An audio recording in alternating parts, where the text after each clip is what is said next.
5, I think. I would think so. They got to have their running shoes on because they haven't been able to solve her yet in recent starts. Well, I love having you here, Paul, because you're going to do a lot of heavy lifting. Super Make sure sweet you of you. take us through everything that's going on here this evening. But we've got to have some folks Yes. trackside, and of course, some very familiar faces in the standardbred and harness racing world. Of course, Jessica Otten and Gabe Pruitt, two faces we know very well. How's it going out there this evening in East Rutherford, guys? It's definitely a nice night. Humid a little bit, but nice and warm. It was chilly the last couple of days here, but beautiful weather conditions. Plenty of nice races on tap, Gabe. And this is the first time we're going to have, a full card of really, really nice horses. Yeah, top stakes horses all night long. Steamy conditions here, guys. It's a typical New Jersey summer evening. We've already seen some big miles on some of the undercard races here earlier tonight, so I expect some very fast times. We'll have to keep our eyes on some of those stakes records. There's a lot of storylines throughout the card tonight, Gabe. We've got lots of horses coming in off of track record performances, but we get to see the queen herself, Twinbee Joe Fresh, 2024 Horse of the Year, Dan Patch champ. What more can I say? Breeders' Crown champion as well. She's going to make her 2025 Meadowlands debut tonight in the Perfect Sting. Yeah, and keep in mind her last loss was the Meadowlands. Of course, that was in the Breeders' Crown elimination. She did avenge that loss, guys, in the final, but she's trying to become the first back-to-back Horse of the Year since Moneymaker in the late 90s. And, there's even plenty of horses that we're not going to see on tonight's card. We'll tee that up for next week in the Meadowlands Pace Eliminations. I think Lou Print could give her a run for her money. Yeah, it's going to be incredible. We're obviously setting the stage for that. It's just right around the corner. It definitely is. So looking forward to those eliminations heading into the finals just 2 weeks from now. But we've got lots of races on tap tonight. We're going to see lots of Hambletonian and Hambletonian Oaks hopefuls. The Hambletonian, of course, Hamble 100 this year. Lots of storylines behind that. But we have plenty of action to cover all night, and we'll be bringing you live coverage throughout the evening from the Big M. And we're so excited to be with you tonight. Back to you guys. Thank you very much, Jessica, and of course, Gabe Pruitt. Jessica Otten, they're going to be trackside all night and just finding all the connections and all the happy connections as they get to the winner's circle. Yeah, it's always a great thing when you're able to actually talk to the drivers and the trainers and owners to get them involved. That's what the sport's all about, trying to grow the brand. Yeah, it's a great evening ahead, and of course, you got to sign up at Naira Bets tonight. America's Day at the Races is brought to you by Naira Bets. Bet any track, anywhere, anytime. Visit NairaBets.com or download the Naira Bets app to get started. Don't forget about that $200 deposit match bonus. It's got that promo code BONUS200. Enjoy betting on over 300 tracks around the world and start winning today. Join right now at NairaBets.com. It's post-parade time as we get set for race number 5 to kick off our coverage from the Meadowlands there in New Jersey. And we got a field of 11 signed on here for the W.N. Reynolds Memorial Division 1. Yeah, it should be a good renewal here. Get the trot going with these guys, and some of them we'll see down the road try to make the Hambletonian at Love it, Paul. All right, let's get our post-parade underway. Taking a look at the one. There's our man, Dexter Dunn. Yeah, Dexter Dunn in the bike here. Horse with a lot of upside. We'll talk about him a little bit more in a little bit. The 2 sitting at 5-1 right now is going to be Top Gun Hanover. He got himself blocked in the New Jersey Sire Stakes final last time out. I'm not sure he would have won, though, if he got through, but certainly would have been a lot closer. I wouldn't count him out here at a price if you like him. Taking a look at the 2 there, Top Gun Hanover. We're going to see the 3 here very shortly, and a big price right now, 22-1. That's Go Boom. Yeah, he's 0 for 4 this season against some of these same horses, so I look for him to show up late. All right, the number 4, Lefties Righties, 6-1. Yeah, go back to last year. He does have an upset win here in August, although I still kind of feel like he's a little bit more suited to the smaller tracks. We'll find out. Scott Zeron's got the driving duties here on the number 5, who we'll see in just a moment. That's Mount Castle. Yeah, I like this guy tonight. He never found a pylon last time out. We'll talk about him more in a little bit. And Brett Beckwith will be driving the number 6. Big number there. That was Hey Porter who passed by. There's the 7. Yeah, he hasn't been really able to find the mojo at either ends of the mile, so he'd really need to step it up here. And we go over to the number 8. Another big price here, Gimlet Hanover. Yeah, first time out of the Keystone State. Trying Jersey for the first time on the big track. To be a little bit more forward from the wide post. One taking a lot of respect right now. 2-1. Go Dog Go, Tom McCarthy. That was a sharp win from off the pace to get his 2025 as season going. And a couple long shots towards the outside. There's the 10.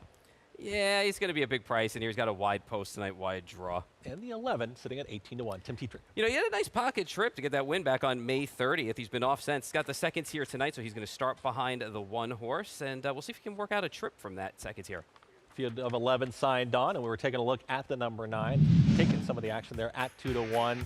maybe could vie for favoritism in here. We'll find out, but here's Go Dog Go. Yeah, this was a sharp win for this horse to get his season going. And if you go back to the end of 2024, his Valley Victory race, fought it out at various points. He ended up at third in there. He's going to have to work a trip from the outside here, but he's on a lot of the Hambletonian list, and if he runs a big effort here tonight, it'll be all systems go moving forward from here. I think he's going to be a little bit tighter. Is that going to be your top pick in this race? I'm going to take a swing with Mountcastle in here, the number 5 at 5-1. You know, he found himself much further back than he wanted to be, and he didn't see a pylon. He had a wide trip last time out, so in the New Jersey Sire Stakes final. It was a moderate pace, too, that he had to deal with, so I don't think it was the best setup for him. And he ended up getting beat by 2.5 in that spot. He's done his best racing when he's closer early, so we'll see where he shakes out very early in this race. I'll know if I'm in good shape or not with him. But he's run races fast enough that 151-2 is good enough to get the job done here. All right, Paul likes the number 5 in there, Mountcastle, currently sitting at 5-1, so I like a little value there to kick things off for us here at race number 5. But Gabe and Jess, what do you guys think? We see your selections, but tell us about them. You know, I think it's a very nice betting board. First and foremost, Gabe, we have an overflow field of 11 in here. We got co-favorites right now, the 1 and the 9, which are coincidentally your top choices in here. Mr. Moten from the rail. Aki Svan said trains. Dexter Dunn will do the driving once again. Second in that first start off of the bench this season. Only one race last year, and it was a win in the New York Sire Stakes action. Gets the rail to work with in this overflow field of 11, and we were just talking a little bit off air. You know, these 3-year-old colts are all aimed for that first Saturday in August, so you're not going to see a whole lot of, I guess, hard miles for them. Well, I think they want to, just send the horses in as comfortably as they can, Jess, and that's why I think this is a good betting race tonight, because I'll tell you what, as you said, target number 1 for Go Dog Go, that's number 9 here, is the first Saturday in August. That's the 100th Hambletonian with $1 million on the line, which we'll actually have on the Fox Network. But tonight, believe me, he's shooting at the first Saturday in August. I'm not so sure he's going to be shooting quite as hard at the 4th Saturday in June. That's what we're betting tonight. That's why I think the now horse tonight could be the one. Mr. Bhutan there, who comes off the 1 effort this season. He was absolutely loaded. He's got a big post edge here. And the connections of the 9 Go Dog Go, they've been racing him very carefully, Jess. 29-year-old trader Carter Penske, a bright up-and-coming star in the sport of harness racing. I just think from a tricky outside post, we've got one of the second tier here as well that's going to clog up the traffic a bit. I think Mr. Mouton's going to get away very comfortably and aggressively off that inside post. So I think in terms of tonight, I think the 1 could be the horse here. Right now, they're the same price on the board at 2-1. It does look like Go Dog Go has really matured into himself in this 3-year-old season. They took those trotting hobbles off. Looks like he's got a bigger bike on him as well. Like you said, post 9 might be a little tricky, but I think he's really matured between the ears, which is key for some of these 3-year-old trotters. Up next is a division of the Reynolds Memorial for the 3-year-old Colton Geldings on the trot. We'll send it to Ken Workington, Hall of Fame announcer, for the call of race 5. It's post time for race 5. 3-year-old trotters taking up position here. Field of 11. Preferred equine starting gate is rolling for the Reynolds Memorial Scott Frost division, sponsored by the Walner Syndicate for over $34,000. 6-5 on 9 Go Dog Go, 5-2 on the 1 Mr. Mouton. At 9-2, the 2 Top Gun Hanover. Second tier for 11 Jamais Vu. Here they come.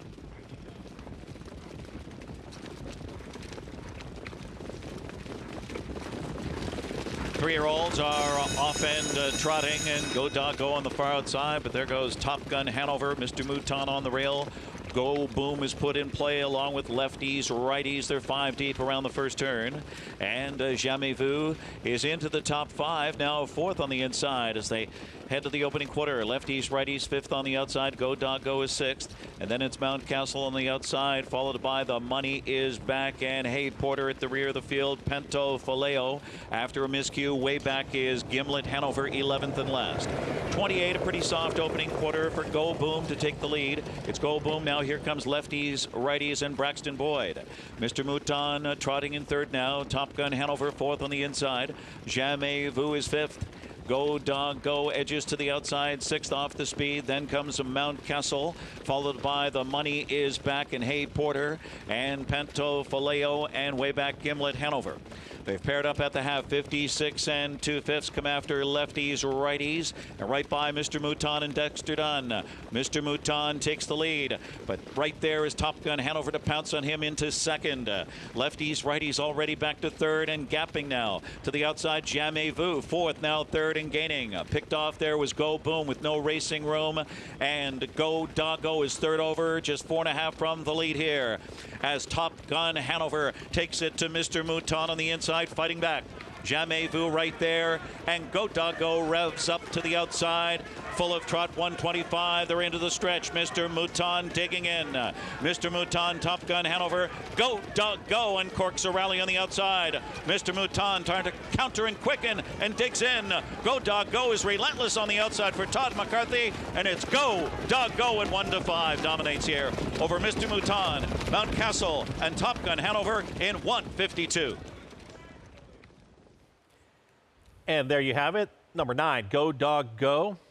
I tell you what, the acceleration that you saw there, 1-5, kind of warranted that. Todd McCarthy, he knew what he had. Yeah, and they got away, and there was a lot of levers early on going into the first turn. He found himself 5 wide, so Todd kind of floated him out there, and that 5 path found a nice spot. Ended up third over in the flow, and just was too good for these horses in here in this spot. And, you know, you got to give it to the 1 in here because this is a horse whose season was cut short last year. He got sick, and they had to kind of back off him for the rest of the year.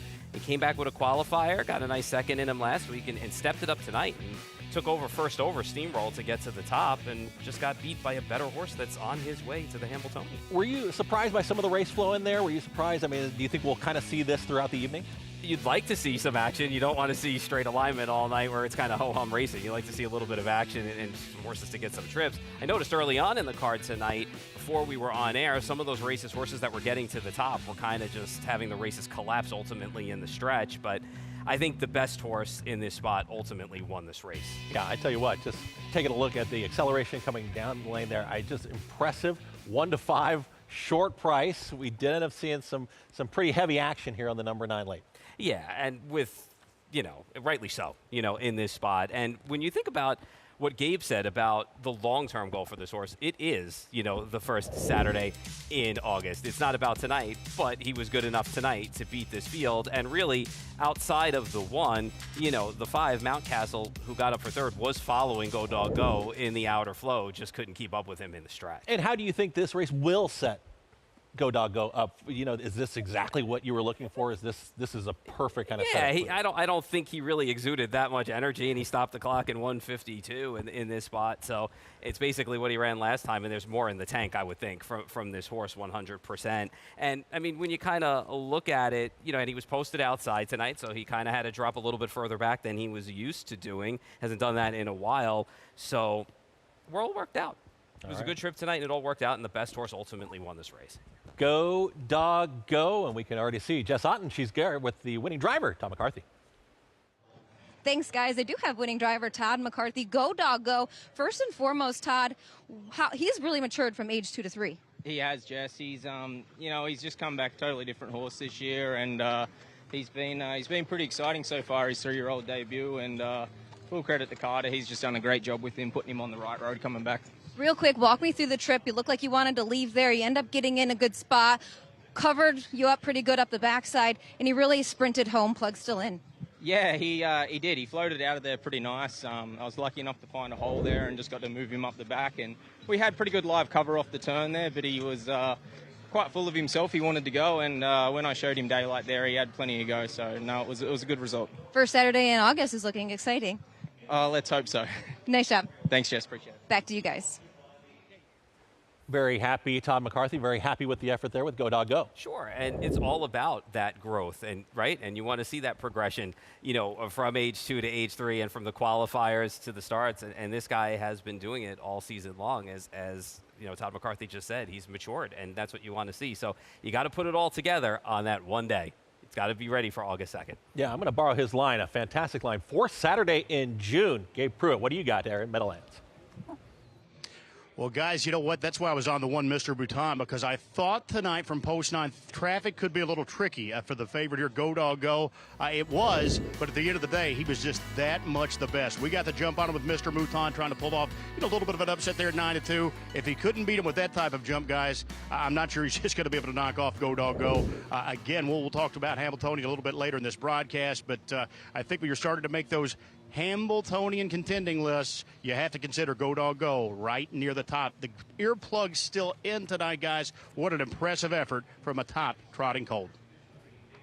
There you hear Gabe Pruitt's thoughts on race number 5 as we just saw. Go Dog Go, short price favorite, Mr. Mouton. Second, and then you round out the trifecta. You get there in third. Yeah, listen, he sat a nice trip. He was fourth over in the flow behind the eventual winner. Just couldn't go with that horse right now. But right now, it's Go Dogs Go World, and we're living in it. We'll see what happens a little bit later on, though, with the next division. Race number 6 will be coming up, but I thought something pretty important that Gabe mentioned there as well. It's not only the horses that are being set up very well for the Hambletonian, but kind of who can you put a little bit of a minus. You know, he wasn't feeling like Mr. Mouton that's going to set up quite as well, because that was a perfect trip tonight. Yeah, without that, but he's still got room to grow. You know, he hasn't really started. He had the least amount of starts out of everyone, so he's still got a little bit more room to grow. A field of 8 will be coming your way. It's the Dave Brower Memorial Division 1, someone you knew very well. Yes. I met him once. I met Dave Brower once, but taking a look at this field of 8 and some very familiar names that we've seen before. Yeah, and we've got last year's winner in this division. We have the second place horse and the third place horse as well. So this is going to be a good renewal. It's a race that Dave would love. Believe me, he was all about the food, all about the racing, and just an ambassador to the sport that is irreplaceable 100%. All right, there you have it. We've got the Dave Brower Memorial Division 1 coming up, but it's time for a quick break, and we're going to talk more about a name you're going to hear quite a bit here this evening, and maybe even in race 11 quite a bit as well. It's Twin Joe Fresh as she gets ready, and she's fresh for her 5-year-old campaign. When we come back on America's Day at the Races. Horse racing? Check. Weekly promotions? Got 'em. Huge payouts? You bet. With Naira Bets. Download the app today and bet on any track, anywhere, anytime with live HD horse races, betting tips and tutorials, expert picks, and more. You bet with Naira Bets. Join now for a new member bonus at NairaBets.com.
And America's Day at the Races here on FS2 is brought to you in part by Naira Bets. Bet any track, anywhere, anytime. Visit NairaBets.com or download the Naira Bets app to get started. Lovely evening out there in East Rutherford, New Jersey. Gotta love that. Seeing a little bit of sunset, and we've seen a nice performance so far from Go Dog Go. And of course, we've got the Dave Brower Memorial Division I coming up. Yeah, looking forward to all the racing that we got going, and we're gonna hit up a little Pick 4 action. Nice. Looking forward to it. So let's talk a little bit about tonight's Pick 4 races 6 through 9 here at the Meadowlands. We kick it off with the first division of the Dave Brower Memorial. I'm gonna spread in this spot. Going 6 deep in this spot using all of last year's finishers in a bucket bet Hanover and Charlie May and Ken Hanover, throwing a couple of others in there as well. Wide open division for me. In the Reynolds, I'm 4 deep there. Travolta Hanover being my top pick at 6-1, going to be a price in that spot. Also using Blank and Nordic Catcher is going to take some money. Gap Kronos as well, who's on some list for the Hambletonian. And when we get to race number 8, the second division of the Dave Brower Memorial, this is where I'm singling. I'm all about By the Missile here. This horse is coming off the mile of his lifetime last time out at Scioto Downs. He almost actually beat the track record for all ages with that mile, and I think he might just be in too good a form coming back here to Club Med, and he might be able to go right down the road here and get the job done. And if we are alive going into the Crawford Farms at the end, I'm going to go with 3 horses in here. Use the 3 Periculum in here. He's got pace to chase. He was the Arthur J. Cutler Memorial winner. We know how good he is. He's taking the shoes off tonight, which I think is going to be big for him. Not that he needs all the help. And Get a Wish DK as well is going to be a price for the Oka Svanstedt barn, also taking the shoes off in here. And Lexus Cody, who I am kind of married to. He's like a pet to me, but he's been in great form. So 3, 4, and 9 for me, $36 total. Gabe, are you with me, against me tonight? Can we hit it together? What do you think? You know, guys, I'm going to take a shot as well here this early Pick 4. We're going to go 2 deep here this first leg. A Buckabat Hanover, guys, has had a couple of easy trips in a row. He was actually got jammed in a bit there at the Gold Cup last time at Mohawk. I really think he's going to sit on the back here of the 8-kid Hanover, who rides in razor sharp. He was the world record setter up there at the Battle of Lake Erie at Northfield. So I'm going to go 2 deep using both here. A couple of logical choices, 3 and 8. Going to single Gap Kronos there in the following race. The Reynolds from post number 9 switches to Yannick Gingras tonight for Oka Svanstedt. Going to give him a big look there. He's my slam dunk single in this one. We're 3 deep there. And the following race, Irvin Hanover, guys, post 6. That's my top choice in leg 3. He's 0 for 5 in his career at the Meadowlands, but he's never raced for new trainer Dave Benaire. He's been razor sharp up there at Woodbine at Mohawk Park. I'm 2, 6, 7 there. And as we say, we're still live heading to that Crawford Farms 3 deep. Osceola there from post 1 for the McNair team, also shipping in from up north. And we'll toss out a couple of others there with post 6 and post 8. So it's a $9 play. Now, you guys know me well enough to know I'm not spending $9. There's going to be a repeat button here, hit here many times, but a $9 base play for 50 cents. I'm thinking about the new audience members. $9. It's a $9 play, $9. No, yeah. Gabe's going to hammer it. Like Gabe is 1, I'm like 1A when it comes to hitting this stuff. We both kind of hit these bets hard. There you've seen the tickets. Take your time. We're going to take a quick break, and we've got that $50,000 guaranteed Pick 4 when we come back on America's Day at the Races. Great action from Meadowlands.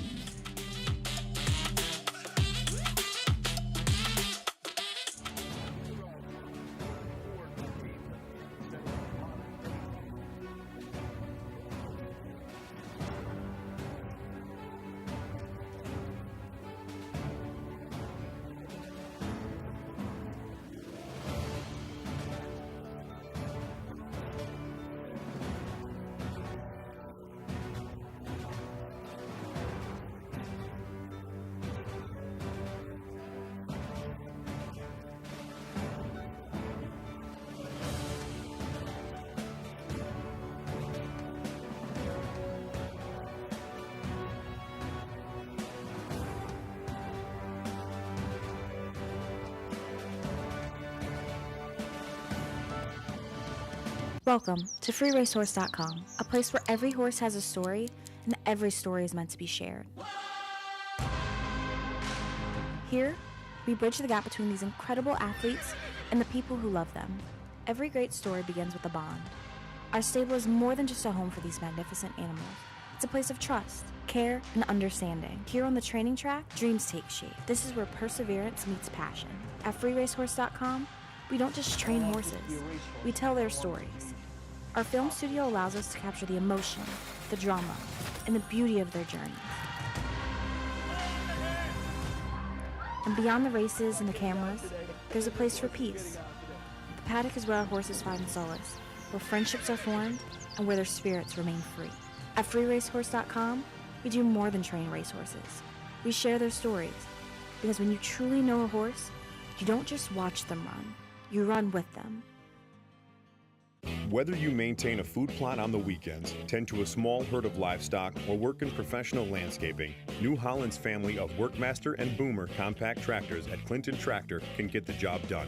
Known for delivering outstanding value for their performance, these reliable, powerful, and easy to operate New Holland compact tractors will help you tackle your to-do list while being easy on your wallet. We are the leader in service, Clinton Tractor. ClintonTractor.net. Bulldog Hanover and Dexter Dunn, 120 and 2/5, 26 and 3. Dazzling speed from Bulldog Hanover out of the pocket. Alleywag Hanover and spinning his wheels is a bucket Hanover. Bulldog Hanover, devastation again. It's Bulldog Hanover 4 in a row, 5 for Dexter Dunn. Bulldog Hanover in the roll with Joe in 146 flat. And there was Bulldog Hanover back in 2022 when the race called the Roll with Joe opened pace and dominating performance. Yeah, that's what he did most times he was on the track. He totally dominated. And he was a horse that really came to the sport at a great time when it needed someone to latch onto. And crowds would come out to see the Bulldog run no matter where he was. So a special kind of horse, and always gave his best on the track 100%. Very strong fan base when you get a real star out there. Twinbee Joe Fresh. Same way. We have quite a few fans joining her as well. And of course that race now called the Dave Brower Memorial. Yep, Dave Brower Taking a look Memorial, at the field here coming up. We'll get a chance to talk about Dave a little bit and just his memory. And it's great to have a memorial race for Dave Brower because he meant so much to harness racing in the Meadowlands as well. Yeah, and you know, if anybody had something bad to say about Dave, I would be shocked because, you know, even before I was even in this industry, Dave was always had a minute for you. If you went to the Meadowlands, please come see me, you know, come and talk to me. Any question you may have had about the sport, any question you may have had about broadcasting about the sport, Dave was there, and he was truly an ambassador to the sport. And one thing that Dave and I had gotten close over was being Italian and the food, and he would love every picture that I posted up from our family gatherings and food, and he would be like, Paulie, what are you making today? What do we got today on the menu? And just somebody really special, and it's sad that we lost him so soon.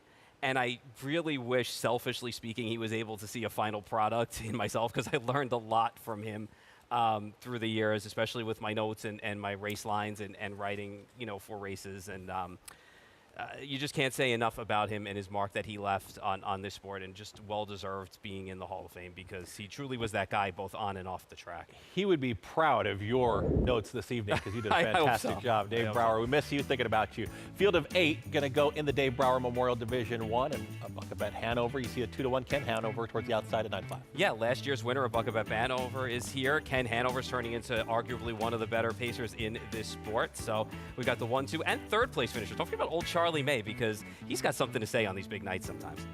And nice race coming up, Dave Brower Memorial Division 1. It's race number 6, and Jess Otten, what do you think as we get set for race number 6 with an interview, actually? She's got an interview. Thanks, guys. I have trainer Andrew Harris, who sends out a handful of horses on tonight's card. We're going to focus on the 2 that start in the Dave Brower Memorial, and then, of course, my girl EJ. First and foremost, a bucket Hanover, defending champ, Dan Patch Award winner. Bucky, how did he win her this year? Really good. Actually had a great winter. He's put on a lot of weight and probably needed to knock off a few pounds. He was a little bit overzealous this winter, but he's come back good. The last 2 starts he's been locked in.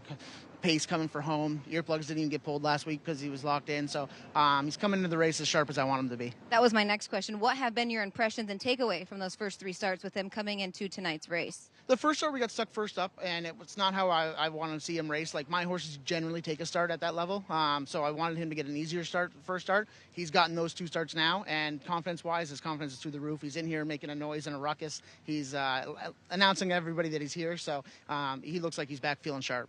7 colors. I think he's a horse, at least in my opinion, his 4-year-old season. He got better and better as the season went on, which some 4-year-olds, that's the case for. However, his, I think, 4 starts been this season. And then coming into tonight's race, how has he been? Well, he had a perfect prep, and then he got tortured at Northfield, and it just kind of took the wind out of his sails there. And then last week, I went up to Mohawk. I was up there anyway, so we brought him up there for the Open up there. But that trip didn't go as planned either. It was a little bit harder than I wanted it to be. So he's probably coming in the race not quite as sharp as I'd like him to be. So he probably needs to start where he's not doing the dirty work. He doesn't need to go first up tonight. So if he can trip out, that would be fantastic. A smoother journey, I guess you could say. My girl EJ, she was a newer acquisition to your barn at the end of last year. I'll ask you the same thing. How did she winter coming into her 4-year-old season? She actually came back great. Her first start I was super thrilled with. Then last week we left out 26, and we come 26 first up in the first turn, and she got to bleeding a little bit. So she's got Lasix first time tonight. We switched her shoes from steel to aluminum. We're trying to change some things, but at the end of the day, we know we're probably racing for second, so we got to start driving her like we're racing for second. And it can always be tough, fresh 4-year-old facing older horses. And like you said, racing second behind Twin Bee Joe Fresh. Yeah, and I just think Twin Bee Joe Fresh is a generational filly. I've never seen anyone like her. So, you take that part away from it. It's just, you know what you're racing against. You're racing against an amazing animal, and we just hope to be second to her tonight. Good luck tonight. Thank you. Back to you guys. So much in just one interview there, and these connections, really know their horses very well, and trying to find some of that form. You talk about a Buckabet Hanover at 7 years old, maybe kind of goes off form a little bit and trying to find it, and so you got really good insight there from Andrew Harris. Yeah, he's got a great stable and a great team behind him, so looking forward to see how his horses run tonight and for the rest of the season. Post-parade time, taking a look at the field for race number 6. There is the one, Big Price. Yeah, 1 for 16 on Rock and Roll Runa, but 68-1 last year in the Sam McKee Memorial. So this horse has popped up with huge efforts in the past. I would love to see this horse run well for Larry Stahlbaum. Likes to do it at a price. Jason Bartlett will be aboard the 2 Coach's Corner. Yeah, he's run into Brew Hanover lately. That horse has won 10 of 11 starts up at Woodbine. So it's a funny horse with this horse because when this horse is competitive, they fire out early. We'll see if they use this horse's speed. You heard Andrew Harris talking about a Buckabet Hanover, and there's the man, Dexter Dunn. Yeah, he's had a couple of bad trips in his last couple of starts, rightly so the favorite in here. He's on top for me in here. 18-1 right now, springing a step. Second-itis starting to rear its head for this horse in 2025, but he does bring some good early speed, so that might make things interesting. Charlie May. I love this guy, man. I know he's only 5 for 33 the last 2 years, but he can pop up with some big efforts and big nights. Vukafalis, the 6. I know Vukafalis is 0 for 5 this year, but he's getting better. He's starting to turn a corner. And Musketeer Hanover, a big price at 24-1. It's been a couple of years since we saw this horse at the Meadowlands, and he didn't run that well when he was here last time. Big price tonight. And if you don't like a Buckabet Hanover, maybe you like Ken Hanover at 2-1. A lot of people say he's starting to turn into one of the better or top pacers in this division. I kind of feel like he's gotten lucky in some of those starts. So sometimes they say you'd rather be lucky than good, but he has ran some good times. And listen, when things are going good, it really doesn't matter, right, how you get the job done. And Paul, you mentioned that we've got some familiar foes in this race, and we're going to go back to last year because you pointed out that we've got some returners from last year's race, the 2024 Dave Brower Memorial. Yeah, and in this spot last year, when you take a look at this race, you can see a Buckabet Hanover just got a nice trip behind Ken Hanover and was able to parlay that into a win and able to get the job done in the stretch with open road. And Ken Hanover ran okay, having to have that first over steam in that race. And you can never count out Charlie May, as I talked about. I know it's been lean for him the last couple of seasons, but he's such a kind horse, a nice horse, cool horse to drive, big fan favorite there. But a Buckabet Hanover, to me, is way the horse to beat in this spot because, honestly, he got locked down in the lane. He didn't shake loose until late in the Gold Cup, so he found trouble there. And I'm not sure he wasn't going to win, but he made it close. And he had a bad trip, too, and in his last start. And then you take a look at the same prep. He's following the same pattern as he did last year into this race. And I just think based off those last couple of trips that he's had, now getting a cleaner trip tonight, dropping with an inside post, he's going to be a lot tougher. He's better posted, too. And talking about those two, but looking at the 2 that are taking all the money right now, would you say you think Ken Hanover's coming in better form right now coming into this race? Well, obviously he's won his last 4 starts, and when you take a look at the times, he's run exactly the same time in every start, so he's been as solid as they come. Now, I kind of feel like he's gotten lucky in a couple of those starts. In the Battle of Lake Erie, there was a supersonic pace. He sat right behind it. He pop pocket. He was able to roll on by. But again, you have to create your own trip. He does, and I'm not going to take anything away from anybody that wants to say he's turning into one of the top pacers. I got to see it here. But at 2-1, listen, he's not the favorite in this spot. So, have at it. Some question marks there for Paul. Gabe, Jess, what do you guys think as we get set for the Dave Brower Memorial Division 1? Well, you know, I will say I understand the concerns that Paul has with Ken Hanover, but from a horseman's aspect too, Gabe, you know, sometimes they really need that 4-year-old season to mature and grow up. We'll see that in a later division with 7 colors. Andrew Harris alluded to that with him as well. You know, Ken Hanover, he's coming in off of, you know, extremely sharp efforts in all 5 of his seasonal efforts. That track record performance in the Battle of Lake Erie, 2 starts back, a 148-3 effort. Brett Miller drove him that night. David Miller's been the perfect fit for this guy. Yeah, he's going to have to overcome post 8. And yeah, he is going to face a big dog like a Buckabet Hanover, but he's very capable of doing that. Yeah, that tough transition, as you mentioned, Jess, from 3 to 4. That's the first time these horses have ever raced against older horses. Right. You know, when they race at 2, they raced against only 2-year-olds. When they race at 3, you race against only 3-year-olds. So when you step up to that 4-year-old level, you're racing 4-year-olds and up. Right. You might have horses with a lot of seasoning. Speaking of seasoning, Jess, how about this field? Dave Brower, our late great friend, would be so proud. Nearing in on $9 million in career earnings here for the first division of the Dave Brower. As you said, Ken Hanover, one of the headliners, 4 in a row, world record performance up there in that Battle Lake Erie. A couple of those starts back at Northfield. But, you know, I think of Buckabet Hanover, as Andrew Harris alluded to in that interview with you, he's gotten locked in. He really hasn't had a chance to race. Guys, I think the training wheels come off tonight for Buckabet Hanover. I think we were going to see an uber aggressive steer from driver Dexter Dunn tonight. I think this is the race that he breaks through. I think he's going to repeat a winner of this race last year. It's crazy to think that a Buckabet is already 7 years old. It's kind of, you know, shaping up to be how it was last year, needing a couple of starts just under his belt. He said he wintered well. He probably needed to shed a few pounds. In each one of those 3 starts, he's raced very well, prepping for tonight's race. And just to go back to Dave, you know, everybody loves the Glamour Boy division. He loved the older pacers. He loved the knockout punches that they delivered week in and week out. So very fitting we have 2 divisions of it. And he was a big fan of the Andrew Harris barn.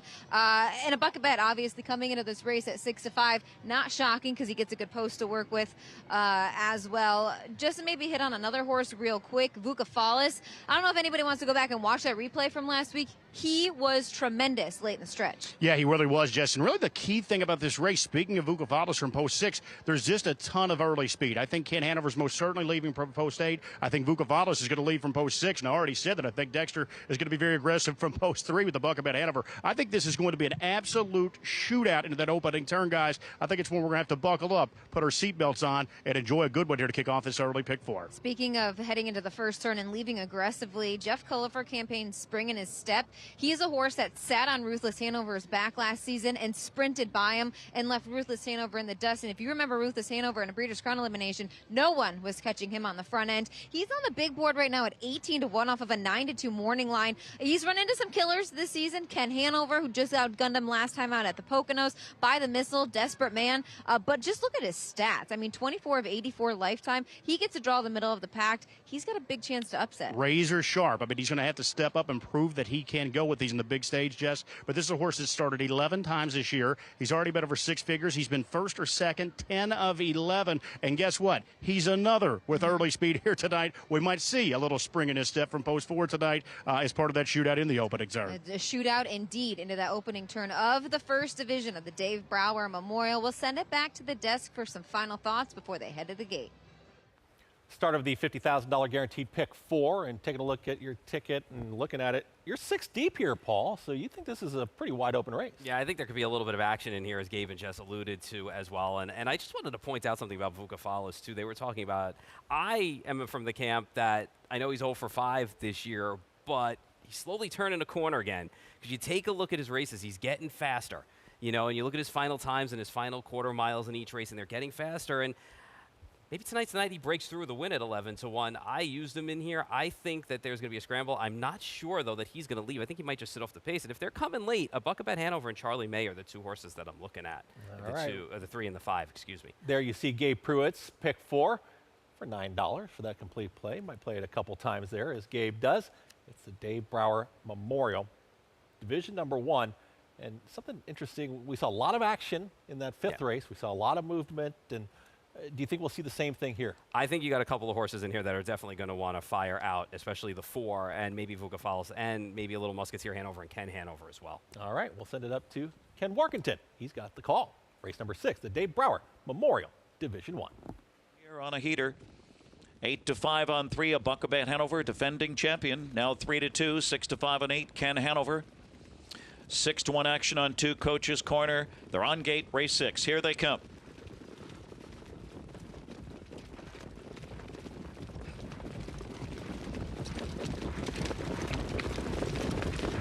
And they're off. Ken Hanover and Musketeer Hanover and Vukafalis. Vukafalis guns out and goes for the lead. Coach's Corner put in play from the inside into the first turn. Vukafalis and Joe Bongiorno revs that one up.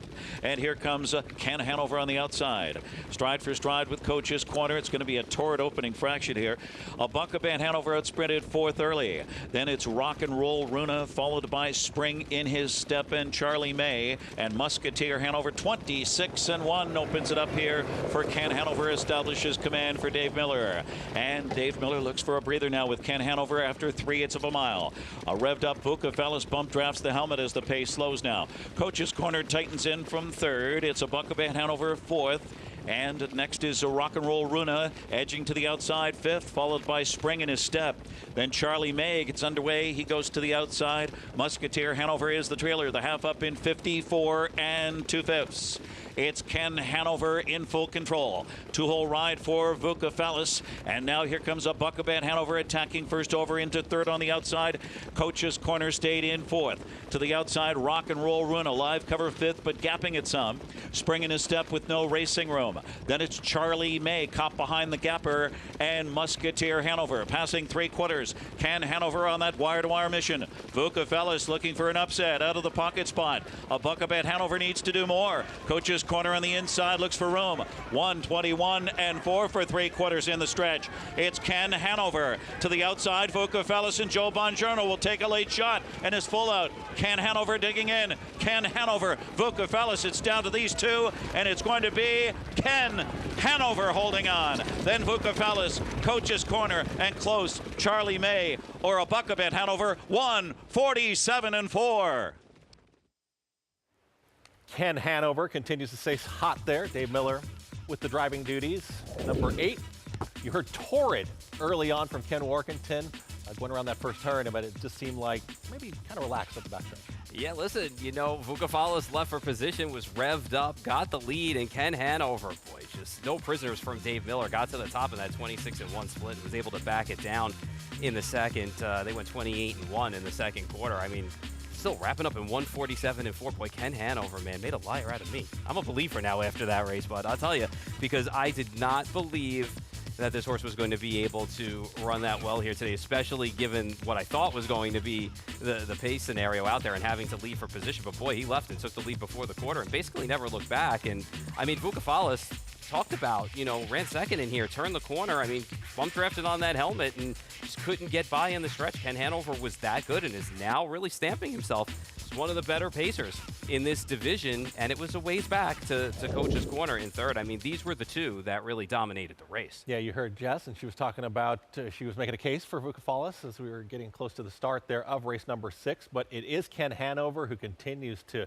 really stay hot. I mean, you see the connections, won the last 4, now one winner of the last 5. Yeah, 5 in a row and gets a stakes win here. And as Jess alluded to, sometimes all it takes is growing up. And, you know, that 4-year-old season into 5 now for this horse. And he's putting it all together at the right time. And, I mean, just untouchable tonight for sure, going down the road in a quick time. And we saw trainer Andrew Harris talking about a Buckabat Hanover and off of this effort. Disappointing effort? For me, yes. I mean, he had to come first over in this spot. I'm not sure. You had to get out at the time that he was getting out anyway because Rock and Roll Runa was kind of half in, half out behind him. But a little disappointing. I mean, I know the pace was quick. You know, I mean, they did back it down to the half. But I don't know. First over, he just didn't have it tonight. So maybe he just needs a little bit cover and a better trip. But it's a little disappointing effort for him. But certainly not for your winner, that's for sure. And for Camp of Vukafalis either. It's a nice second as he's turned his corner a little bit now. It also did seem like once Ken Hanover took command and was in the lead, nobody really was going to try and push from there. No, and listen, at that point, you're going to pocket up as Vukafalis. So. And there's Jess right now with the winning driver. Ken Hanover. David Miller. Ken Hanover takes the first division of the Dave Brower Memorial, equals his lifetime mark, fastest mile of the season at the Big M. You've sat behind this guy for quite some time. He's really grown up in his 5-year-old season. Yeah, he sure has. He's matured great and got stronger, and he's definitely having a great season. Let's talk about the trip. 26-1 to the quarter from post 8. Took no prisoners. A bucket bet came first over to you in that third quarter. You put him away. You had Vukafalis on your back. You know, he just wanted to win tonight. Yes, you're right. He you know, horses get to winning, and they get an attitude. You know, like they're pretty brave. Then, you know, I know the first quarter was hot, but he actually got an easy second quarter for him. And when I heard footsteps, I just asked him, and then he did the rest. Nice job. Thank you. We'll send it back to you guys at the desk. A nice effort by Ken Hanover to take the first division of the Dave Brower Memorial. And Dave Miller clearly just kind of explaining what we were watching as well, that he felt like that opening quarter was very quick, but then got a chance to catch that breather, and then once you hear those footsteps, it was go time. Yeah, one of the best in the business, Dave Miller. Knows what he's doing, races everywhere, and did it tonight with Ken Hanover once again. And really, this horse is just, I mean, that was a really solid effort for this horse. And we'll see where this horse goes from here, because putting away a bucket bet Hanover, still having something left in the lane to fight off Vukafalis that was right on your helmet for most of the way. It's a solid effort. Yeah, and something Gabe was talking about was being a little bit concerned with being towards the outside, but it seemed like overcame it, wasn't a problem, and was able to dictate what was going to happen in the race. I think it was really easy for this horse to ultimately end up clearing, because, you know, when this race started, Vukafalis was so revved up, nobody else really from the inside went. Spring in his step does have some speed, really didn't go in that spot. Musketeer Hanover did try leaving, but really wasn't fast enough, so it just really left Ken Hanover. And once they got out the backside, he was able to clear, and it was done from that point on. He did it pretty easily. Yeah, and you do see the winner there in Ken Hanover, and you see a nice picture as well there, Dave Brower, the memorial. Just fantastic to see him continue to live on at the Meadowlands. We'll be back with plenty more America's Day at the Races. Preferred Equine Online has proven time and time again to be the industry's online provider, selling the highest priced horses in all categories online, including racehorses, broodmares, yearlings, weanlings, and stallion shares. Full service, trusted and transparent. Contact Preferred for your online sales needs at www.preferredequineonline.com.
Here on America's Day at the Races, you just saw a dominating performance. Well, Vukafalis, not a bad performance either. But Ken Hanover, now 5 for his last 5. Gabe Pruitt, what did you see? What did you think of that performance in race number 6? You know what, guys, I'll echo a lot of your comments. In fact, we did say, a little bit of a scramble there on that opening turn for position. Ultimately, the horses that got away 1-2 finished 1-2. Kid Hanover, this was quite the performance. When horses are on the lead and taking all that air, doing a lot more work than those horses drafting along in behind. Standardbreds by nature, they like to draft along. That perfect trip that the 6 Vukafalis got on his back. A lot of times horses will use that drafting cover and be able to slingshot down the stretch. But Kid Hanover came up dead game, guys. A back half here, the last half mile of the race in 53-2. You just can't go any faster than that mathematically. So when a horse in the lead can come home that fast, it's just impossible for the other horses in the race to make up any ground. So that played into Kid Hanover's ability there with just that vicious back half. And I'm like you guys, a buck about Hanover. He did come first up. Not an easy trip, guys, but the connections have to be a little bit disappointed for the double millionaire to not fire much better than that. He stalled very early there, just didn't have it tonight as he continued to try and rebound here in his 7-year-old season. But as you guys know, whether it's harness racing or thoroughbred racing, there's nothing that can humble us like the connections or handicappers of the game out there like this sport can. So Buckabat Hanover back to the drawing board. We'll expect him to bounce back hopefully soon. Thank you very much, Gabe. Yeah, and you heard trainer Andrew Harris talking about that, and now they do go back to the drawing board there with the Buckabat Hanover, but the story does become Ken Hanover, another favorite, gets done. You advance in your pick 4, 60, got the favorite, but that's okay. But a win is a win.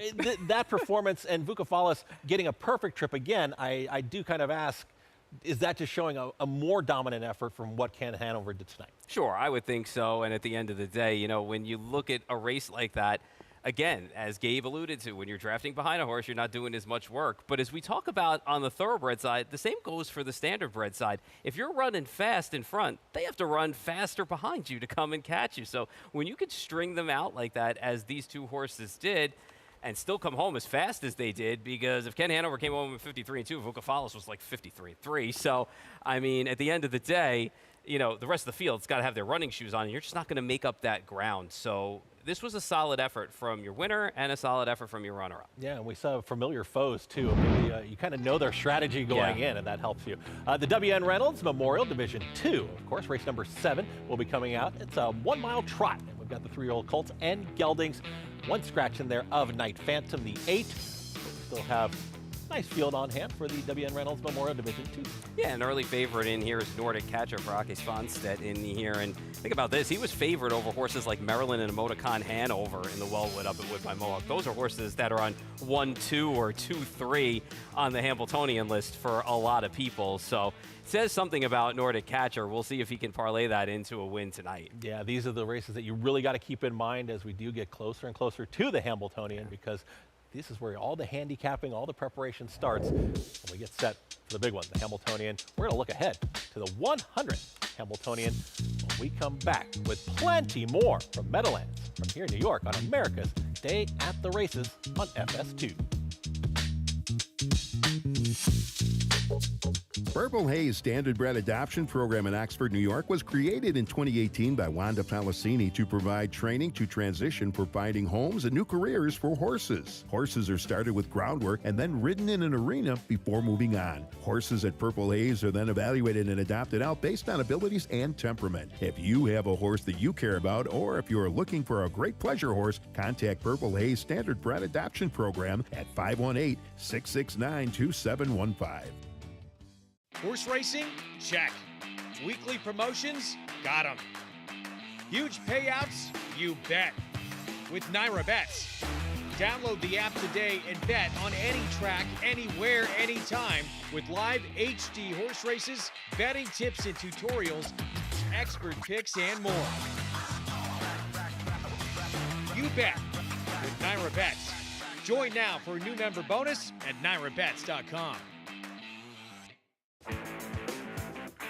Racetrack Television Network brings you every race from every track on every screen every day.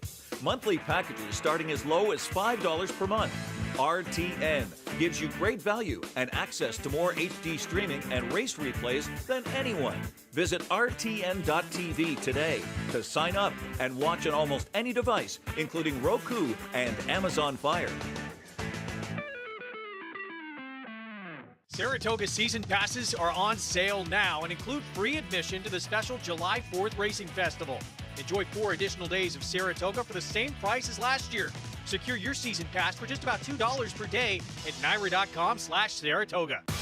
Join America's Day at the Races for the special July 4th Racing Festival at Saratoga Racecourse. 4 days of great racing as a prelude to Saratoga's summer meet.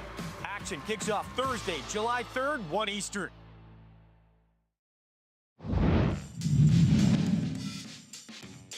And Carl is third on the outside. 6 Sauer needs some racing room. They turn home off 3/4 in 1:22 and 4 into the stretch of the Hambletonian. Highland Kismet, big effort first over. TCI's trying to battle back. And right there is Carl on the outside with a late lunge. Highland Kismet, Carl on the outside, a final surge. Carl, Yannick Gingras, and Nancy Tector. He's king of the Hambletonian. And there was Carl getting it done last year in the Hambletonian. And we've talked about, it's nice to showcase the stars of this sport. You start to have the name recognition, and then when you see fantastic performances, look at the little bit of weather in the area there. Yeah, but just Carl a little bit. was triumphant there last year. Looks like one of those Saratoga races right down in Jersey. But this was a big race, not only for Nancy Tactor having now won it back-to-back, the only woman trainer to win it back-to-back. Yannick Gingras gets his first Hambletonian, which was probably long overdue as well. And Carl as well. It was a big name in the lead up to this that got fans going as well. And you know, I've always said this before. It's so much easier to become a fan quicker with standardbreds than it is thoroughbreds at times, because these horses race week in and week out for the most part, except for when they're, you know, kind of on you know, a little bit of a break for the winter. But it's easier to become a fan, and the rivalries develop a little bit quicker as well. And you see more of them. The name recognition too, Carl. Sure, I mean, that's an without easy a doubt. one. Yeah, that's an easy one keep to it recall. short, Yeah. keep it simple, Carl. and a superstar, Carl, right to the winner's circle. Hey, it's always great coverage of the Hambletonian. Everything going on at Meadowlands, and we've got the Dave Brower Memorial tonight, of course, but taking a look at July 5th. Look at all the action ahead. Meadowlands Pace eliminations on July 5th. That's next week. Meadowlands Pace July 12th. Then we go into the Hambletonian, of course, on August 2nd. That's going to be a fantastic broadcast. Looking forward to that. And then September and even into November, the Kindergarten Stakes and Championship night. Yeah, you know, the stakes season is very long, but there's so much great racing ahead. Meadowlands Pace elims are always great. We get to see those faces that are going to compete for some good money in the Meadowlands Pace. Hambletonian, 100th edition. You can't beat that when it comes to tradition. And even the fall, when you start to take a look at the Classic Series for the Sire Stakes and even the Championship night, it's all great action. Really is. Great for the audience, too, because you get the great knowledge from you and Jess and Gabe. Follow along all season long, and you get familiar with names like Carl, Twimby, Joe Fresh, you know, all those very familiar superstars in the sport. But taking a look and talking about the Hambletonian, taking a look at your top 5 right now, going in.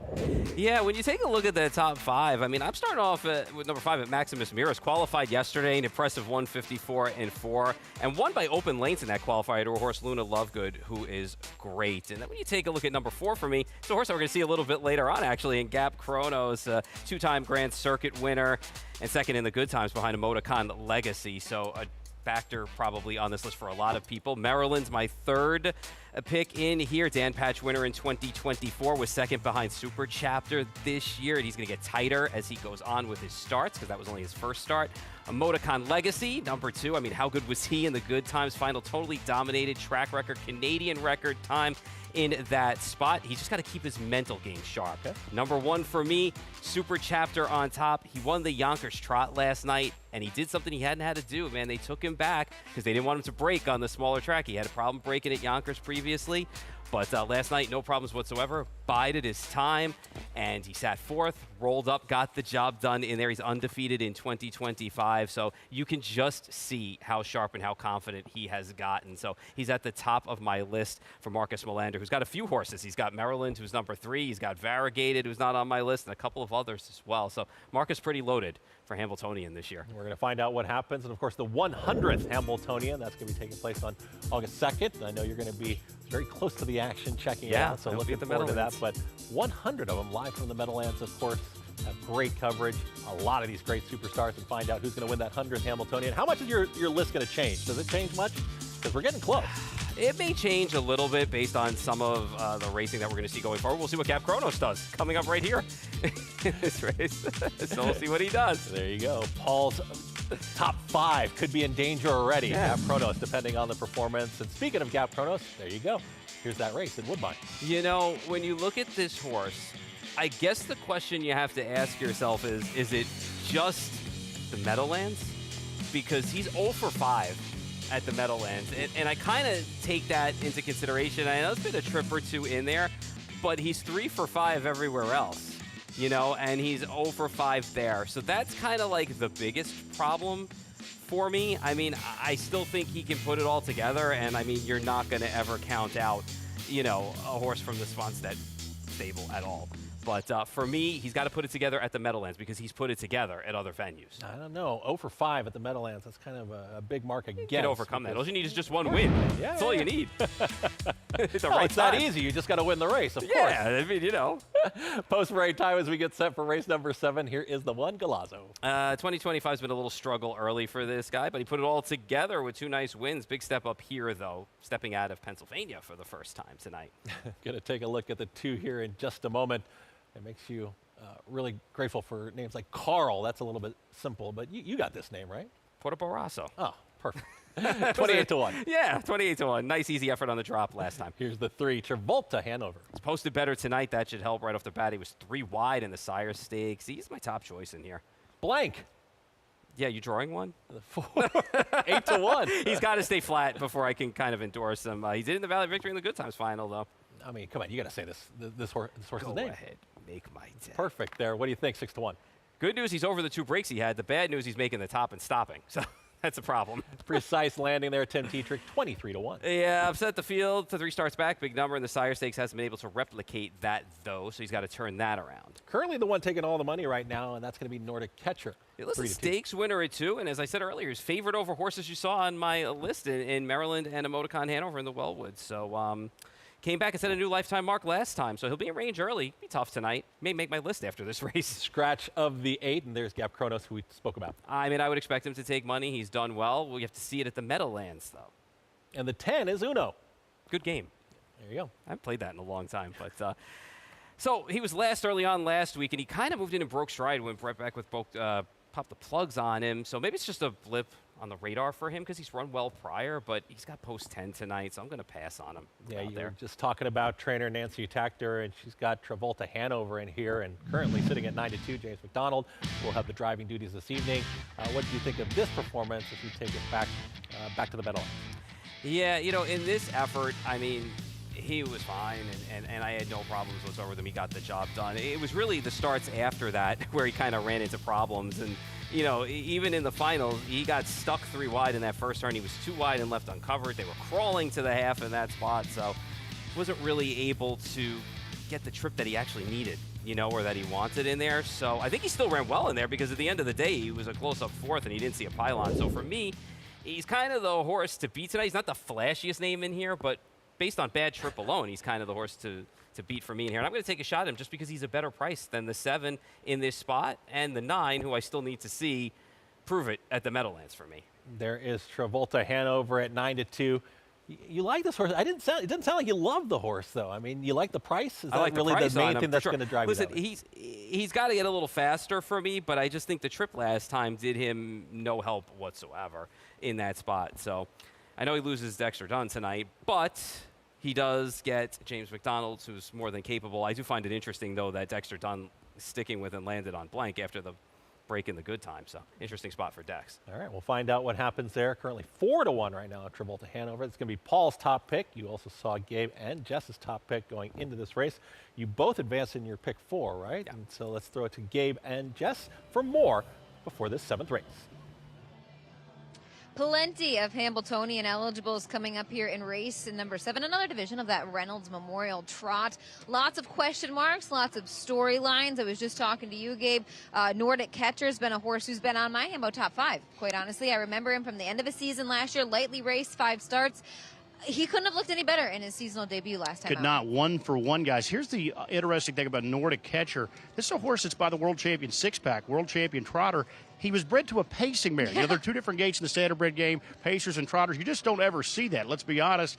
They took a shot and bred a Some Beach Somewhere mare, pacing mare to 6-pack. Well, guess what? Whatever calculus came up with that, it worked pretty well because they've got a speedy set of 6-pack here that's on the trot, of course, with Nordic Catcher looking to go 2 for 2 for Team Svanstedt. I know you really like the 9 in here, who now gets to start from post 8 with a scratch to his inside. You're getting a nice 2-to-1 price on Gap Kronos. Another Aki Svanstedt trainee, Yannick Gingras, will pick up the lines once again. He drove him in his 2-year-old season last year here at the Big M and at the Harris Philadelphia as well. Second in the Good Times final behind Emoticon Legacy, who set a track, stakes, and Canadian record. We won't see him here. Maybe in the Stanley Dancer we'll see him pop up. He's also on the road to the Hambletonian as well. What did you like so much with those 2 starts in the Good Times? Well, I think he really took a giant step forward because he didn't have the easiest of trips there, the final, to be a runner-up behind Emoticon Legacy. So I think just sometimes off long layoffs on the standardbred game, you know, fitness is such a key level. They race so often, usually on a weekly basis, for some of these, big stakes events. So you need to get a little bit of a foundation, and I think many times we see the third start off an extended layoff. We'll get the absolute very best punch from some of these horses, and that's what we have here. He hadn't raced since way back in November. He popped back up June 7th, June 14th, Woodbine at Bohawk Park. So here we are, third off the shelf. I'm just expecting a big, aggressive move tonight from that post 8 now with a scratch for number 9, Gap Kronos. And I will tell you one thing. I did see Yannick Gingras scoring him down quite aggressively on the track. That, to me, means he's going to take a big shot when that gate unfolds. You know, Blank is another horse coming out of the Good Times final. Made a break there from post 9. He's secretly, quietly, I guess you could say, made over $160 lifetime. He just really needs to mind his manners, and Dexter's going to stick with him in this spot. Yeah, he was 4th in the Breeders' Crown last year. Of course, that's Harness Racing's version of the Breeders' Cup. Their $700,000 event, just beating a couple of lengths. So we know this guy's got talent. He comes off a break in stride, though, and the big money Good Times last out. But as you said, a big vote of confidence. That's the reason why that I'm taking a long look at the 4 Blank here. Dexter Dunn listed on 3 horses in this event, Jess. He was listed on numbers 3, 4, and 5. The standardbred side works a little bit different than thoroughbreds. They don't have agents. Drivers are listed, then they make their choice. 24 hours after the draw, Dexter opted to stick with Blank over the 3 and 5. Who am I to question Dexter Dunn? 8-5 on the 7 at Nordic Catcher for another division of the Reynolds Memorial. Lots of Hambletonian hopefuls to keep your eye out in here in race number 7. Up next, Hall of Fame announcer Ken Workington has the call. Looks to go 2 for 2 to kick off his sophomore season. The 9 Gap Kronos stablemate gets Yannick Gingras 2-1. Runner-up in the Good Times at 7-2-3, Travolta Hanover and James McDonald. Trotters are set for this division of the W.N. Reynolds Memorial Scott Frost, sponsored by Walner Syndicate for over $34,000. Here they come. And the 3-year-olds are off and trotting. Precise landing out fast. Nordic Catcher on the outside leaves with him. On the rail, Galazzo showing up there with Porto Barrasso into the first turn. Precise landing, and Nordic Catcher on the outside is coming on to challenge for the lead. So Galazzo settles in 3rd on the cones, and Gap Kronos goes up 4th on the outside. Porto Barrasso settles in 5th, and Gap's early. 2 wide at the opening quarter. Then it's Travolta, Hanover, and Blank, followed by Go Ahead, Make My Day, and Uno. 28 opens it up here as Nordic Catcher took the lead. Here comes stablemate Gap Kronos on the outside with Gingras. Will sweep on by. Precise landing, trotting in 3rd. Galazzo 4th. Porto Barrasso is 5th on the inside. Travolta Hanover is 6th. Then comes Blank, followed by Go Ahead, Make My Day. Uno continues to trail. They settle in single file at the half, and it's Gap Kronos at 9-5. 56-28 again. Gap Kronos. Nordic Catcher 2nd. They hit the far turn, Precise landing 3rd. Porto Barrasso and Andy Miller underway 4th on the outside, uncovered. Galazzo 5th on the inside, stayed in. Travolta Hanover getting underway on the outside. Then comes Blank and Uno and the trailer Go Ahead, Make My Day. They're at 3/4, and it's Gap Kronos. Porto Barrasso on the outside comes to call. Nordic Catcher needs racing room. Precise landing 4th. 124-2. They trot for home. And off the course there went Galazzo off stride. It is Gap Kronos in front and drawing clear under minimal urging. Gap Kronos toying with them. Nordic Catcher second in Porto Barrasso. Gap Kronos in front by 2. It's Gap Kronos, a convincing winner over Nordic Catcher. Then Precise Landing and Porto Barrasso 151-4.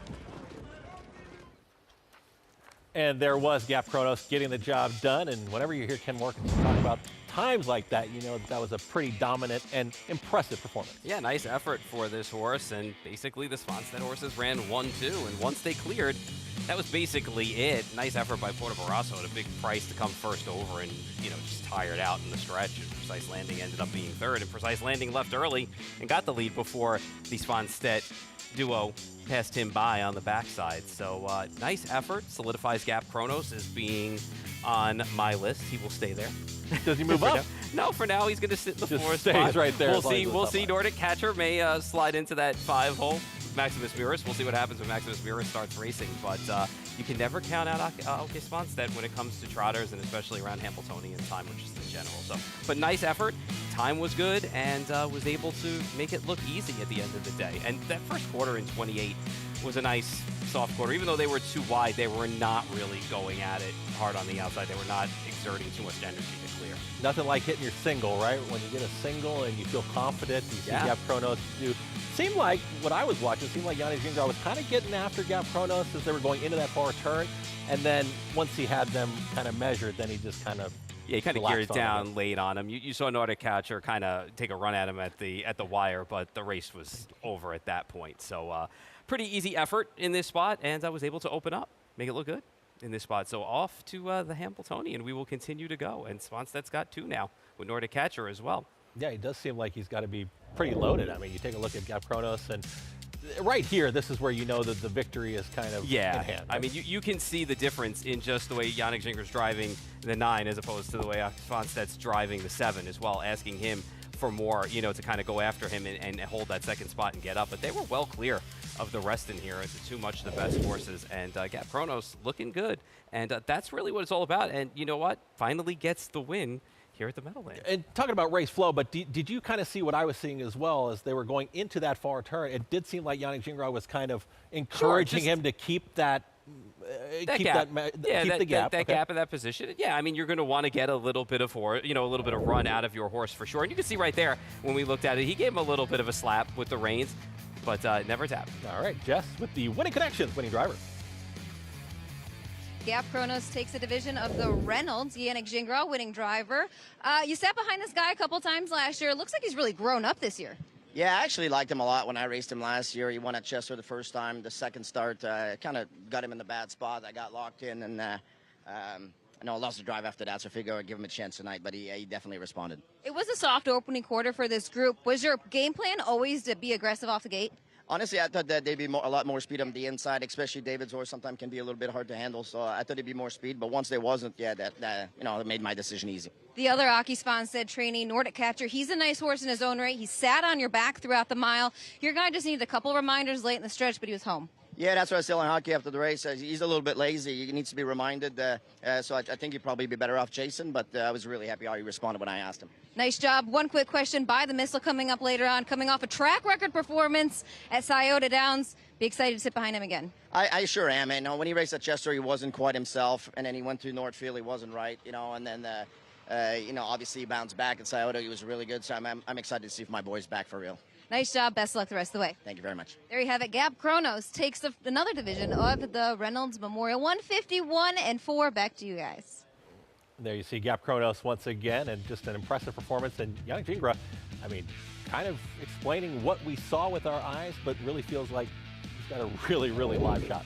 Yeah, 100%. And now that this horse got a win here, did it rather easily. I think all systems are go from here, and we'll see what happens against some of the bigger names when he's got to match up against Maryland and the Motocon Hanover and Super Chapter. Tactically, I find it interesting when they're looking at the race and the race flow, and Yannick Gingras even said he was kind of surprised that nobody went with him. Gabe, is that kind of what you took as well? You handicap these races and take a look. Did it surprise you? Have some of the drivers' moves surprised you at all in some of these races? Well, I'll tell you what surprised me, guys, actually, was Tim Tetrick took a big shot off the gate there with the 6 Precise Landing. That was a big long shot that did make the top. Once the Nordic catcher cleared to the top, released the stablemate Gab Kronos, that was pretty much as I expected. The two favors there, they look the best on paper, and they're going to get all the respect. I mean, if anyone makes an early move to go attack, you're really, trying to, complete a mission that's impossible. It's just, those are the best horses. You're going to lose all chance in your race. So everyone was very comfortable there to cruise home. But I think, as you mentioned, Chris Yadek started to stir up Gab Kronos there at the top of the stretch. He knew the horse to beat was on his back. So when that's the case, you just want to try to get as much separation, as much of a jump as you can to make that an even more difficult task for Nordic catcher. Hey, the happiest guy in the world, guys, could be driver Yadek Gingras. He may have himself a live Hambletonian drive as he looks to go back-to-back. He won it, of course, with Carl last year, and that's because Trader Okas Fonstedt owns part of Nordic catcher. So he'll actually be in the back there, of course. That may open things up with Yadek to stick aboard the winner there in Gab Kronos. Yeah, well, we're seeing that they're a live shot in the Hambletonian. It's, of course, the drivers are seeing the same thing. And there is Gab Kronos. He's on Paul's top 5 list, but he's not moving up. We'll find out what happens to the 100th Hambletonian later on. But we'll be back with more here tonight. Enhance your handicapping with AI Fast Facts, exclusively on NyraBets. Open your NyraBets app, click View Runner Details, and a stat-driven fact will appear for all U.S. thoroughbred racehorses. Download the NyraBets app to start using Fast Facts today. RaceLens is the most in-depth product in horse racing, with unique features found nowhere else. True odds, predictive analysis, and pace projection. RaceLens. It will change the way you follow horse racing and take your game to the next level.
Welcome back to America's Day at the Races here on FS2, and plenty going on trackside there at the Meadowlands as well, as you see gentlemen with American flag and entertain the crowd a bit. Always patriotic and always a great product that they put on. Jeff Corral, Jason Settlemore, everybody at the Meadowlands, great people. And there you do see Gab Kronos into the winner's circle. Yadek Gingras, impressive performance, most impressive of the night so far. I mean, we've only seen a few races, but this has got to be up there. Yeah, he ran well in the spot, and he was second choice, too. He ultimately did not go off being favored in this spot as well. So that helps a little bit as well for everybody that's playing. But nice effort. And really, once they were able to establish the front end and they released, to each other as far as stablemates go, it was all over. And both pick 4 tickets advance, right? So yeah, we it's a little on. chalky. Well, it's chalky. Yeah, but win is a win. We'll have a fun showdown in the last leg if you guys are both That still is alive. true, because we disagree. Yeah. There you go. The Dave Brower Memorial Division 2 is coming up. Race number 8, another field of 8. And we've been hearing about By the Missile. We've talked about By the Missile, and that is your single, By the Missile. Yeah, I'm big on this guy tonight, too. I mean, just look at his record alone. He's 30 for 46 lifetime, you know, and I think at 6, he's come back better than he ever has. Honestly, I know that Yannick Gingras said that he didn't feel right down at Philadelphia, you know, but he still won that race, and I know he kind of bounced out of that in the Battle of Lake Erie, but things didn't work out well for him at all. It just was not his night, period. And he came back and almost broke the track record for all ages at Scioto. So he came back with a mile of his life almost in that spot. So I think getting back here to the Meadowlands, I think he may just be too good right now in razor-sharp form for this field. We'll find out, but he's got some big wins here, too. Yeah, with all our programming, it's important just to listen to those interviews and follow what the connections are saying, because they're pretty much telling you how the horse is doing and how they're coming into the race, and it's all setting up for the 100th Hambletonian, of course, and taking a look at that. Going to be on August 2nd. Looking forward to that broadcast. Should be a fantastic race, and the winner's coming out of your top 5, right? Absolutely, without a doubt. We'll talk plenty more about the Hambletonian. Maybe ask what that Gabe Pruitt, guy, the $9 ticket guy, what does he think about the Hambletonian when we come back on America's Day at the Races?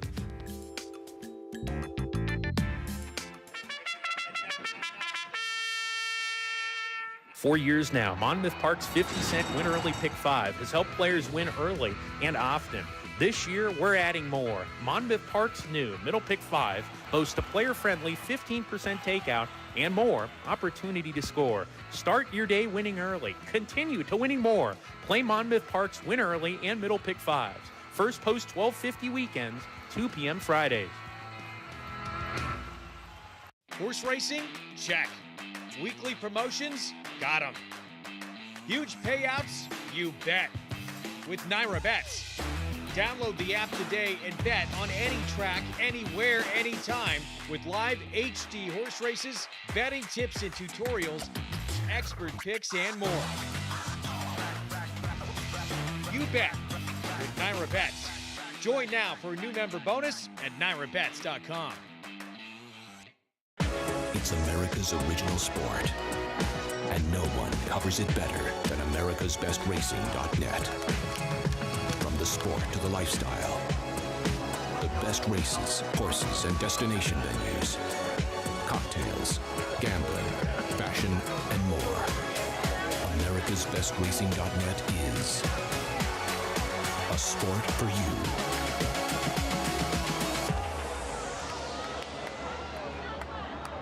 Preferred Equine Online has proven time and time again to be the industry's online provider, selling the highest priced horses in all categories online, including racehorses, broodmares, yearlings, weanlings, and stallion shares.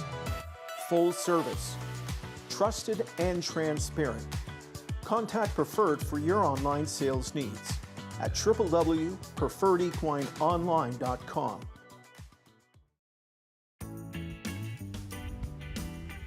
Ah, yes, the night would not be complete without a nice shot of MetLife Stadium, of course, there. America's Day at the Races here on FS2. Great racing action from the Meadowlands all evening long, and we've seen tremendous performances, and we just saw a great performance there from Gap Kronos, who's number 4 on Paul Verderosa's top 5 list, and Gabe Pruitt, I know you've got a top 5 list too, and does Gap Kronos fit anywhere in there? Move up, move down? What do you think? Well, I can tell you what, guys, not just yet on Gab Kronos, but we're keeping tabs on him moving forward. That was a stellar performance. I was happy to get my single home, by the way, the pick 4 with that effort from Gab Kronos. My top horse has not changed, guys. The last time we had a Fox broadcast, that was on about a month ago on Cutler Night. Go Dog Go, coming off that 2-year-old campaign. I thought he was a horse that needed to mature. Well, hey, guess what? He has. He's 2 for 2. We saw him a little bit earlier tonight win. So, but we'll start with the bottom horse on the list. That's Mr. Mouton. If you like Go Dog Go, you have to like Mr. Mouton. He nearly upset him here tonight. This is a horse with a lot of upside potential.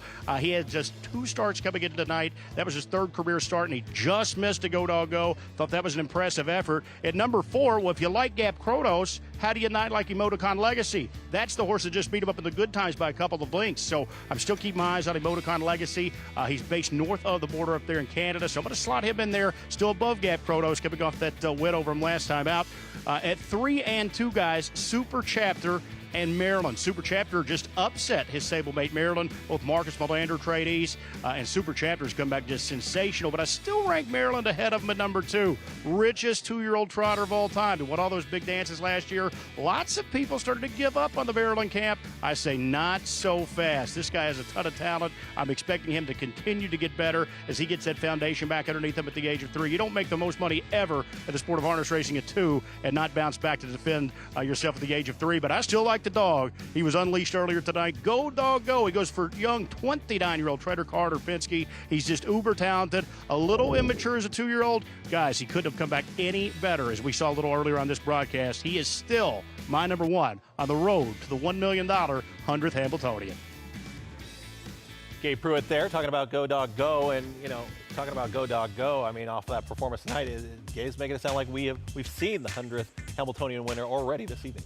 Quite possible. You never know. I would think, unless somebody jumps up here in the next month, I would think it was going to come out of these top 5 or these mixes of top 5s that we have. But he looked pretty good in his stall. He was yawning. Maybe he's a little tired, but he's ready for action. Yeah, we can all get a little tired once in a while. But I see a lot of similarities between you and Gabe. You have some common horses that are on your top 5 list. But where did you sit in the Maryland camp? I mean, you heard Gabe talking about Maryland. He still believes in that number 2 spot. Where were you sitting on Maryland? I mean, you can't fault a horse who is the richest 2-year-old trotter ever and Dan Patch Award winner as well. So for me, he's in at number 3 for me. I still need to see him progress this season a little bit. So he was second behind Super Chapter, obviously, up in Vernon when they met, but that was his first start. Okay. So you want to give him that. He'll be tighter for that.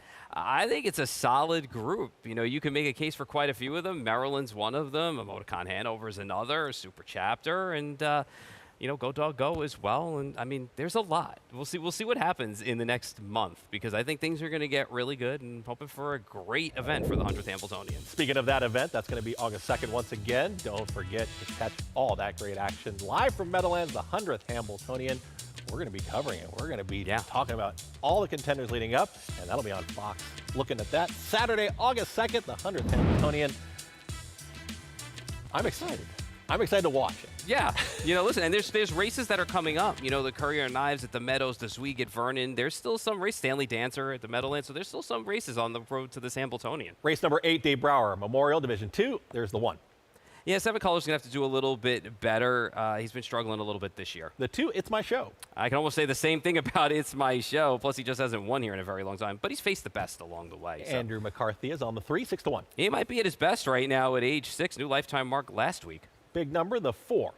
Always shows up, puts in a good effort more than not. He just tends to be a step behind the bigger names. And there is the 5, Coach Stefanos. And I'm still in amazement the way he won that Breeders' Crown when we were there. I mean, he went from last to first in the blink of an eye, and you just don't see that at the Meadowlands. So solid. He has some trips that haven't worked out for him. We'll talk about him in a bit. Urban Hanover, 7-2. He's turned the corner again. He's picked things up. His last 2 starts, he's getting solid again, and he rolled a 26 3/4 and finished up in 26-2. Single time by the missile. Yeah, I mean, listen, 30 for 46 lifetime. I love this guy. He comes off the mile of his life, and he's back at the Meadowlands, and he should be ready to roll tonight. 43-1, blazing home. It didn't show much steady fade last time. Now he draws outside, and he's got to face a tough group in here. All right, he is your single by the missile. Taking a look at the number 7, Yannick Gingras. We just saw him get a victory in the last race. What do you see? Why is this horse your single? I think it's funny how, Yannick talked about a little bit how he didn't feel like he was at his best, when he drove him a couple of times. But I don't know. I thought he ran well in this effort, in this spot, in 149. I mean, I know he was, 80 cents on the dollar, and he was kind of life and death to get the job done. But he did, and the Battle of Lake Erie was a strangely run race, man. They went at a supersonic pace in there. The trip didn't work out for some of them. He came back with the mile of his life, almost broke the record for all ages at Scioto. He's coming back to the Meadowlands, and I think tonight he may just be better than them if he can blaze it. All right, there is Paul Single. His thoughts on By the Missile. Jess, Gabe, your thoughts. Race 8, not too far away.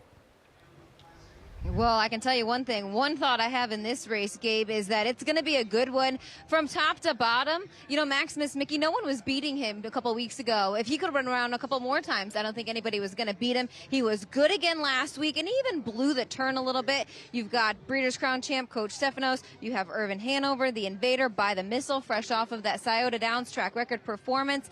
A very, very solid race in here. You're going to use Irvin Hanover in his return to the big end. Yeah, that's my top pick, Jess, and I will tell you a little bit, concerned, I guess is the right word, but 4-1. I think I'm willing to take a shot. He just arrives in career best form. He comes off a sharp score, 148 flat, Woodbine at Mohawk Park. This is a horse that raced 5 times last year at the Meadowlands, 0 for 5. It just has 1 third-place finish to show for it, but believe me, he didn't arrive in town absolutely razor sharp like he is here tonight. He's been on an absolute tear north of the border.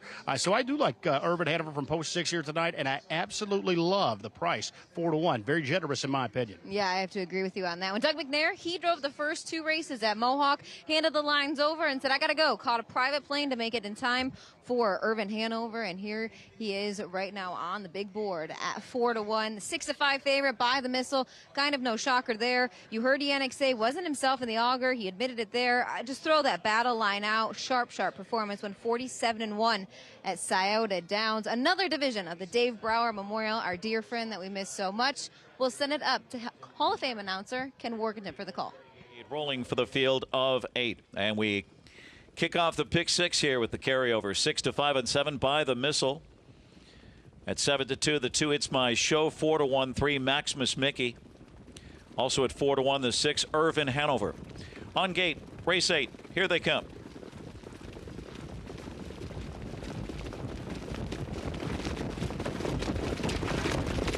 They're off. Maximus Mickey guns out from the inside under heavy urging. 7 Colors shoots out from the rail into the first turn. Irvin Hanover is put in play. 3rd on the outside and left widest by the Missile. Now 3 wide and 4th and driving.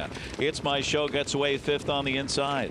Then comes Oakwood, Arden, and Coach Stefanos, and the trailer blazing home at the opening quarter. It's Maximus Mickey shooting for 3 in a row. 26-1. Serves notice. Maximus Mickey and Andrew McCarthy across the backstretch. Out of 3rd comes Irvin Hanover and Doug McNair going for the lead now. 7 Colors 3rd on the inside. Revved up by the Missile on the helmet. 4th, reined in there by Jingra. Followed by It's My Show. And then Oakwood, Arden off the speed, and Coach Stefanos and blazing home and blazing the trail. Irvin Hanover fresh off a win. Irvin Hanover hits the half year at 5-2 and 53 flat. Irvin Hanover in front as they hit the far turn. After a dazzling half mile, Maximus Mickey edging out of the pocket spot. He's anxious there. 7 Colors on the inside, stays in 3rd. Here comes By the Missile off the speed, 4th on the outside. Coach Stefanos on the inside needs racing room. Then it's My Show with work to do. And blazing home. And they turn for home. Oakwood Arden has to pass them all. Starts to rev up. 120-2 for 3 quarters. Eye-popping 3-quarter time for Irvin Hanover. It's Irvin Hanover, and they're closing in. Slipping through along the inside comes Maximus Mickey. Right there is By the Missile. Towering up late. Here is Coach Stefanos, and he erupts for James McDonald.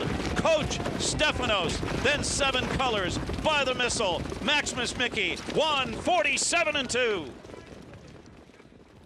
And there's Coach Stefanos, and you spoke in the post parade, and you were talking about a great performance not too long ago, and this was maybe not equally impressive, but still very impressive tonight. Oh, this was impressive because this was faster than his Breeders' Crown There you time go. that he ran coming home. And he got pace to run into. And the one thing we know about this horse, he can launch from far back when there is a hot pace in front of him. And that's exactly what he got, 26-1 to the opening quarter. And then Irvin Hanover, Doug McNair took command from there. And when they hit the half in 53 and then 3 quarters in 122, I mean, he went 27-2 that 3rd quarter. That was hot. From the quarter to the half to 3 quarters. And at the end of the day, the race ultimately came apart, and it was Coach Stefanos. That last move was a winning move. By the Missile, I thought, ran well, even though he was in defeat running 3rd, because he had to come first over into that pace and just kind of lost some steam in the stretch. And 7 Colors flipped off of his cover and ran at a big number, ran second. And focusing on some of the drivers and their game plans going in, but Maximus Mickey was intent. It was go. Yeah, it was go right to the front. under-urging, yeah. And so now you have somebody go immediately towards the front. Now it kind of sets up whatever race you may have had in your head. Sure, and there was intent there to go to the top, and to Jason Bartlett's, credit, he kept rail position with 7 colors and made sure that he was able to at least sit in second at that point behind a leader who was intent on going. And, it just didn't work out because I also think, too, that By the Missile was revved up a little bit and wanted to go and at least wanted to be a little bit more forward, ended up tucking in fourth. And Yana kind of had to rein him in a couple of times on the backstretch, keeping him in fourth behind that fast pace, and ultimately ended up having to go first over into that hot pace. Just was not the right trip for him tonight. But Coach Stefanos back in the winner's circle tonight at the Meadowlands. And listen, that was your Breeders' Crown winner last year. So this horse is not a bad horse at all. You got a price. I think he was 9-1 when all was said and done on him. And maybe it's something to take a look at, too, because we heard Gabe talking about it. But when you have those outside draws, when you have those outside posts, if you don't immediately, if you go and you don't get to the front, or if you don't like your position, then you're in trouble. Well, you've either got 2 options, right? You either have to drive onto the front and exert more energy and pull that train in an even faster time, or try and find a tuck and be able to go first over in that spot. So, big effort for a horse that we know can come from way far back with pace in front. Coach Stefanos gets the victory. James McDonald, Jess with more. Thanks, Chris. Coach Stefanos gets the job done in the second division of the Dave Brower Memorial. New lifetime mark, now the newest, fastest mile this season at the Big M. I bet you were licking your chops going up the backside when you saw 53 pop up. Oh, yeah, this horse loves this track, and anytime the pace is hot, he's usually deadly. So I had some traffic, and it looked like everyone was kind of moving, so I tried to sneak up the inside, and I got lucky to get out. When the program pages came out for this race, I thought that this was going to be an exciting race, and that's exactly what it was. Dougie removed up the front. And people might have dismissed Andy's horse a little bit because he hasn't been facing horses of this caliber. But this guy, he's come back sharp once again this season. Yeah, he's just a great horse, and every year it seems like he does something to remind everyone, he's a great horse. So happy to get the drive on him again this year, and happy to end up in the winner's circle tonight. Breeders' Crown champ for you. I know he come into the off of that race last week, maybe not the best you wanted him to, obviously, and then in a race like tonight, I think people want to see you get away in the back of the pack with this guy. Yeah, it's kind of like everyone's waiting for the thrill now to see what he can do, and I think as he gets older, he'll probably learn to race up near the front, and he probably can now. It's just these races are so tough and so competitive. It's hard not to get in a mix-up with when you punch out of there, and just happy tonight it worked out. Nice job. Thanks, Jess. There you have it. Coach Stefanos takes the second division of the Dave Brower Memorial, 147-2. Back to you guys. And there are the winning connections once again. Trainer Herb Miller, James McDonald, Coach Stefanos. And for a pacer that has shown the affinity for being a closer, from coming from off of it, and when you see those hot fractions, just a big smile from James McDonald as you heard him talk about, because he said, this is exactly the setup we want. Here comes the closer. Licking your chops in that spot. No need to start to race him in the front. He's much better from the back. Gabe with more. What did you think of that performance there in today's Division 2 of the Dave Brower Memorial? Well, as we say, guys, pace makes the race. And yes, you do have a dedicated closer here in Coach Stefanos, and you do have to have the right setup with a horse like this. If the pace is lively, which, by the way, it was, as we know, Irvin Hanover, Doug McNair, drove him like he stole him here tonight. It's safe to say he had the lights on and the horn blowing. Half mile, 53 seconds. That's just an incredibly fast half mile. Of course, that early toll, it took its toll. The early attacks there with that quick half mile fraction. He was going to ultimately tire late. Coach Stefanos, the Breeders' Crown winner. As we know, Paul, you and I were sitting on the set here next to each other on October the 26th when he swept the field from last. He was 10th at the three-quarter mark of the Breeders' Crown, and he swept past to win there at 13-1, 9-1 tonight, a similar price as he gets to take advantage of that lively pace once again. Here's the crazy part, guys. You know who else likes to close right with him? 7 Colors. He was the second longest shot on the board tonight, second there at a big price. He was also second at a huge price to him in the Breeders' Crown. A bit of history repeats itself tonight in the second division of the Dave Brower. Seemed like the race shape played right into the hands of those drivers and having those closing styles, because you saw just some definitive closers get the job done 1-2. 100%. And as Gabe said, man, we were sitting there when, I mean, you just don't see horses from the Meadowlands close like that, from 10th at the 3/4 to winning in the wire and being it so easy, you know. So they ran 1-2 out of the Breeders' Crown. They did it again tonight, and great effort for Coach Stefanos. Love it for the connections, and even 7 Colors turning his 2025 around with that effort as well. What do we do about the pick 4 now? Singles out. Yeah, I know. Gabe's out. There's always another race to bet on, man. Yes, there is.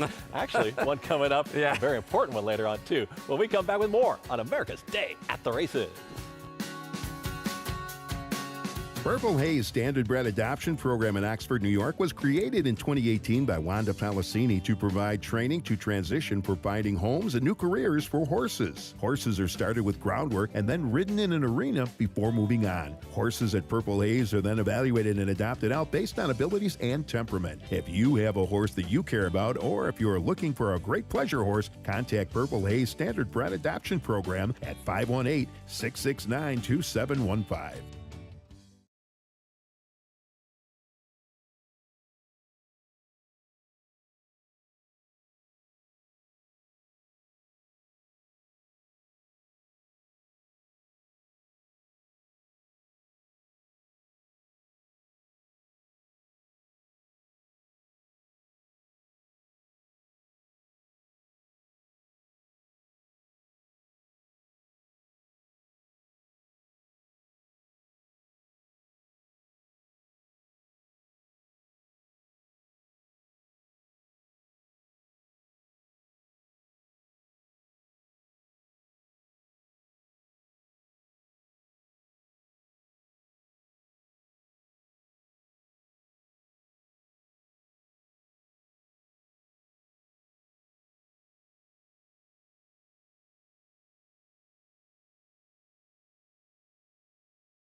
America's Day at the Races is brought to you in part by NyraBets. Bet any track, anywhere, anytime. Visit NyraBets.com or download the NyraBets app to get started. Great evening there at the Meadowlands, and we just saw Coach Stefanos get a victory and finally saw a price on the evening. We've seen some short price favorites, but we get a long shot here, a great exacta, and it was the closers that got the job done.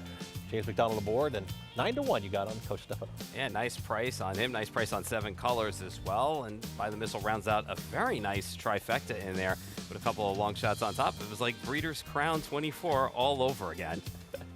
Still a few more races to go on this evening for us in our coverage, and race number 9 is included in that, and that's going to be the Crawford Farms Open Trot. It's 1 mile, a field of 9, and standout, I guess you could say there, 3-2 Periculum.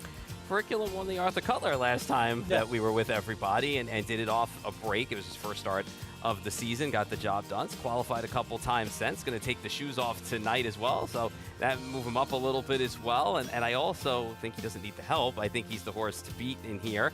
But I like a price right outside of him and Get a Wish DK, who's also taking the shoes off tonight as well. So it tends to move horses up. Can't do it all the time with them because it's just like us. If you're running out there barefoot, eventually it's going to catch up with you. But the first time you do it, feels pretty good. Really? Yeah. Barefoot running. All right. I mean, it's not on concrete. I mean, you know, you're not out there on 200-degree pavement. I'm going to run barefoot out of here tonight. Look ahead to the 100th Hambletonian here at America's Day at the Races. When we come back, we've got shoes on right now. Come on back for more. Whether you maintain a food plot on the weekends, tend to a small herd of livestock, or work in professional landscaping, New Holland's family of Workmaster and Boomer compact tractors at Clinton Tractor can get the job done. Known for delivering outstanding value for their performance, these reliable, powerful, and easy to operate New Holland compact tractors will help you tackle your to-do list while being easy on your wallet. We are the leader in service, Clinton Tractor. ClintonTractor.net. Horse racing? Check. Weekly promotions? Got 'em. Huge payouts? You bet. With Naira Bets. Download the app today and bet on any track, anywhere, anytime with live HD horse races, betting tips and tutorials, expert picks, and more. You bet with Naira Bets. Join now for a new member bonus at NairaBets.com. Welcome to freeracehorse.com, a place where every horse has a story and every story is meant to be shared. Here, we bridge the gap between these incredible athletes and the people who love them. Every great story begins with a bond. Our stable is more than just a home for these magnificent animals. It's a place of trust, care, and understanding. Here on the training track, dreams take shape. This is where perseverance meets passion. At freeracehorse.com, we don't just train horses, we tell their stories. Our film studio allows us to capture the emotion, the drama, and the beauty of their journeys. And beyond the races and the cameras, there's a place for peace. The paddock is where our horses find solace, where friendships are formed, and where their spirits remain free. At freeracehorse.com, we do more than train racehorses. We share their stories, because when you truly know a horse, you don't just watch them run, you run with them. Welcome back to America's Day at the Races. You see the Meadowlands, of course, and we've got great action. We've got the Hambletonian coming up in just about a month, so looking forward to that great racing action in August. And of course, we've seen Paul Verderosa's top 5 for the Hambletonian. We've seen Gabe Pruitt's top 5 for the Hambletonian. So of course, Jess, who do you have in your top 5 for the Hambletonian?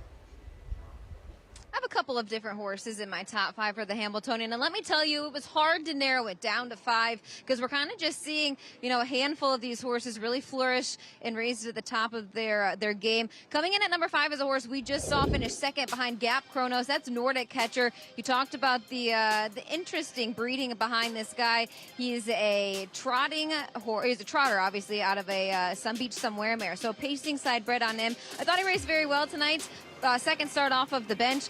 Coming in at number 4, Go Dog Go. I might have to move him up a couple of slots on my top 5 after the performance and trip he overcame tonight. He's 2 for 2 now in his 3-year-old season. He's really matured, and all good things said by Todd McCarthy in that. Coming in at number 3 is Maryland. You know, I wasn't disappointed in that first start off of the bench. I think that's exactly how they wanted him raced. Couldn't quite get to Super Chapter, but I'll forgive him for that. All the hard races are going to be coming up over the next course of the next 4 weeks, so I'll forgive him for that. Moticon Legacy, he set a stakes track and Canadian record in the Good Times Final up at Woodbine Mohawk Park. He's 2 for 2 in his 3-year-old season. And Louis Philippe has been quoted and talked nonstop about how mature that this guy has been from the ages of 2 to 3. Last year, he didn't know what kind of horse he was going to get behind the gate. This year, he's much, much calmer. And I put Super Chapter in at number 1, same as Paul, I believe. You know, he obviously beat Maryland a couple of weeks ago at Vernon.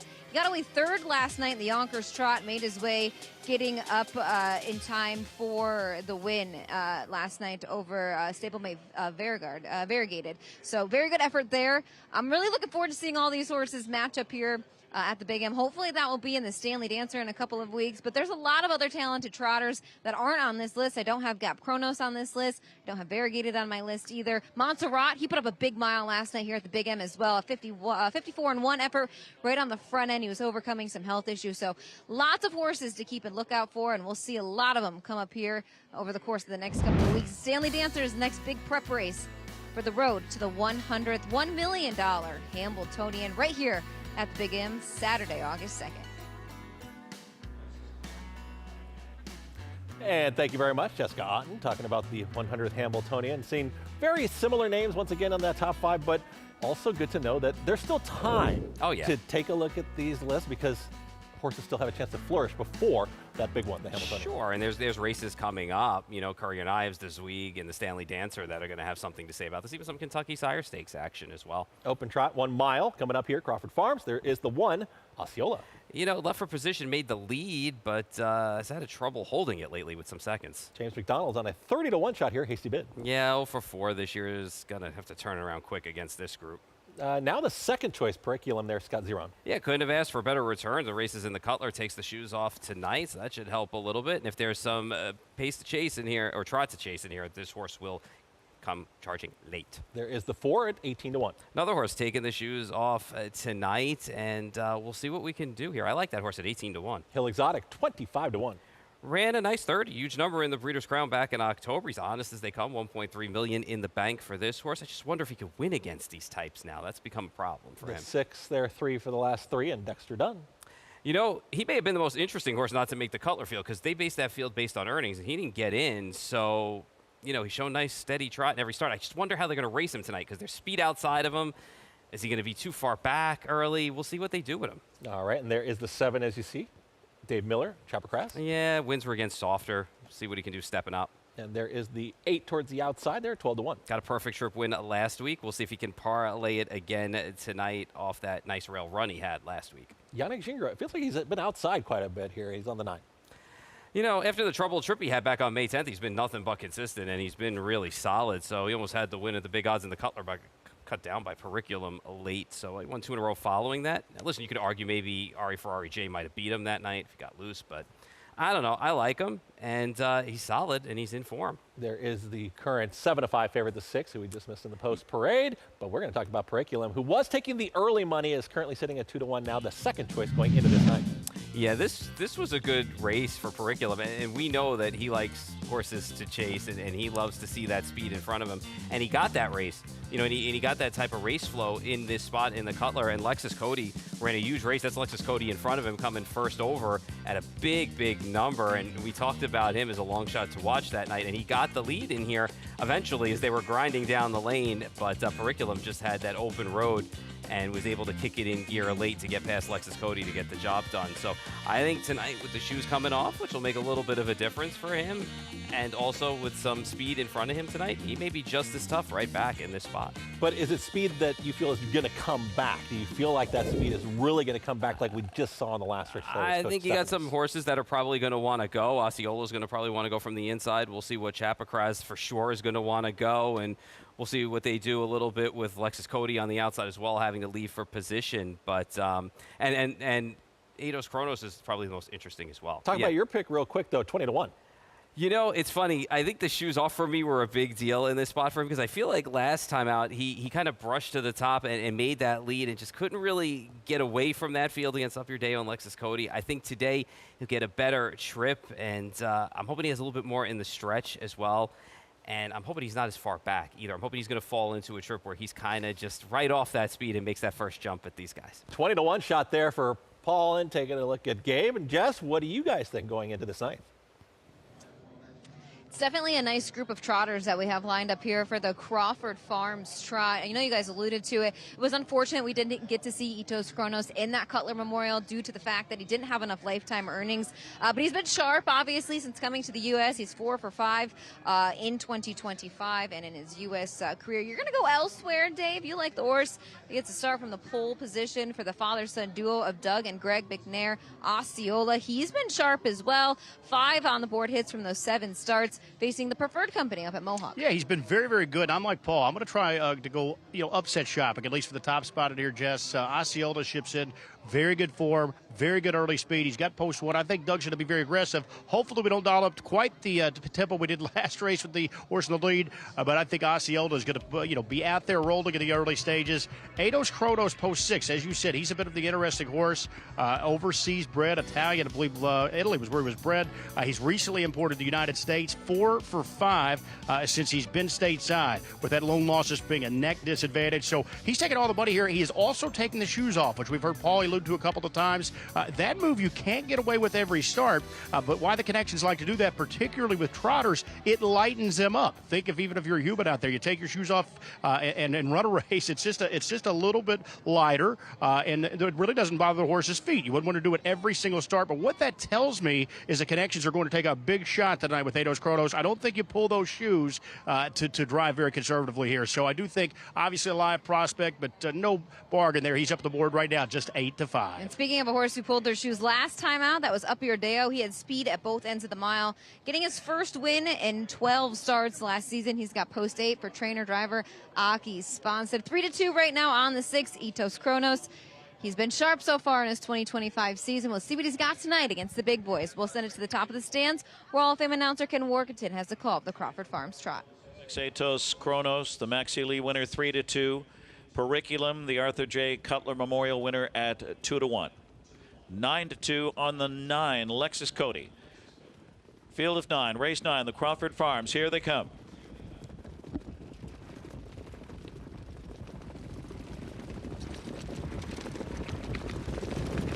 Off and trotting, Lexus Cody blasts off on the outside. Eidos Kronos shoots out with him.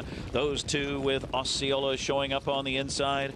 And Hasty Bid cuts the corner, 4th into the first turn. Periculum unhurried in 5th. And sweeping up on the outside, Up Your Deo from 6th. And then it's Get a Wish DK on the inside, 7th, followed by Hill Exotic, and Chapper Craze is the early trailer at the opening quarter. Osceola and Doug McNair with Osceola at 12-1 here. 27 flat for Osceola across the backstretch. Lexus Cody, after the quick leave, rides the pocket spot. Eidos Kronos an anxious 3rd and fed racetrack by Dexter Dunn. Gap at 2 lengths to Hasty Bid in 4th. Then it's Periculum on the inside, 5th. Up Your Deo next in line, 6th. Get a Wish is 7th. Then it's Hill Exotic and Chapper Craze at the half. And here comes Eidos Kronos on the outside. Eidos Kronos glides up and takes the lead with authority in a dazzling 54-3. Eidos Kronos takes charge. Took it away from Osceola. Back in skin now. Lexus Cody, 3rd on the inside, angles to the outside with 3/8 to go. Hasty Bid is 4th, needs to pick it up. Periculum to the outside, 5th now. He's got about 6 or 7 to make up. Then it's Up Your Deo on the inside, followed by Get a Wish DK and Chapper Craze, and the turn for home. The trailer is Hill Exotic. In front is Eidos Kronos in 1, 22 and 3, and they trot for home in the Crawford Farms. Eidos Kronos, Lexus Cody, fresh and hot, has dead aim, and here is Periculum on the outside with Scott Zeron. Periculum explodes with trot. It's Periculum, the Cutler winner, right back fresh off the bench again. Periculum, what a rally. Then Eidos Kronos, Lexus Cody, and Up Your Deo in 150 flat. Periculum there. Scott Zeron getting the job done and took early money. We saw it was bet down to favoritism early on, and really impressive performance here. Runs by them all, including the favorite in the win.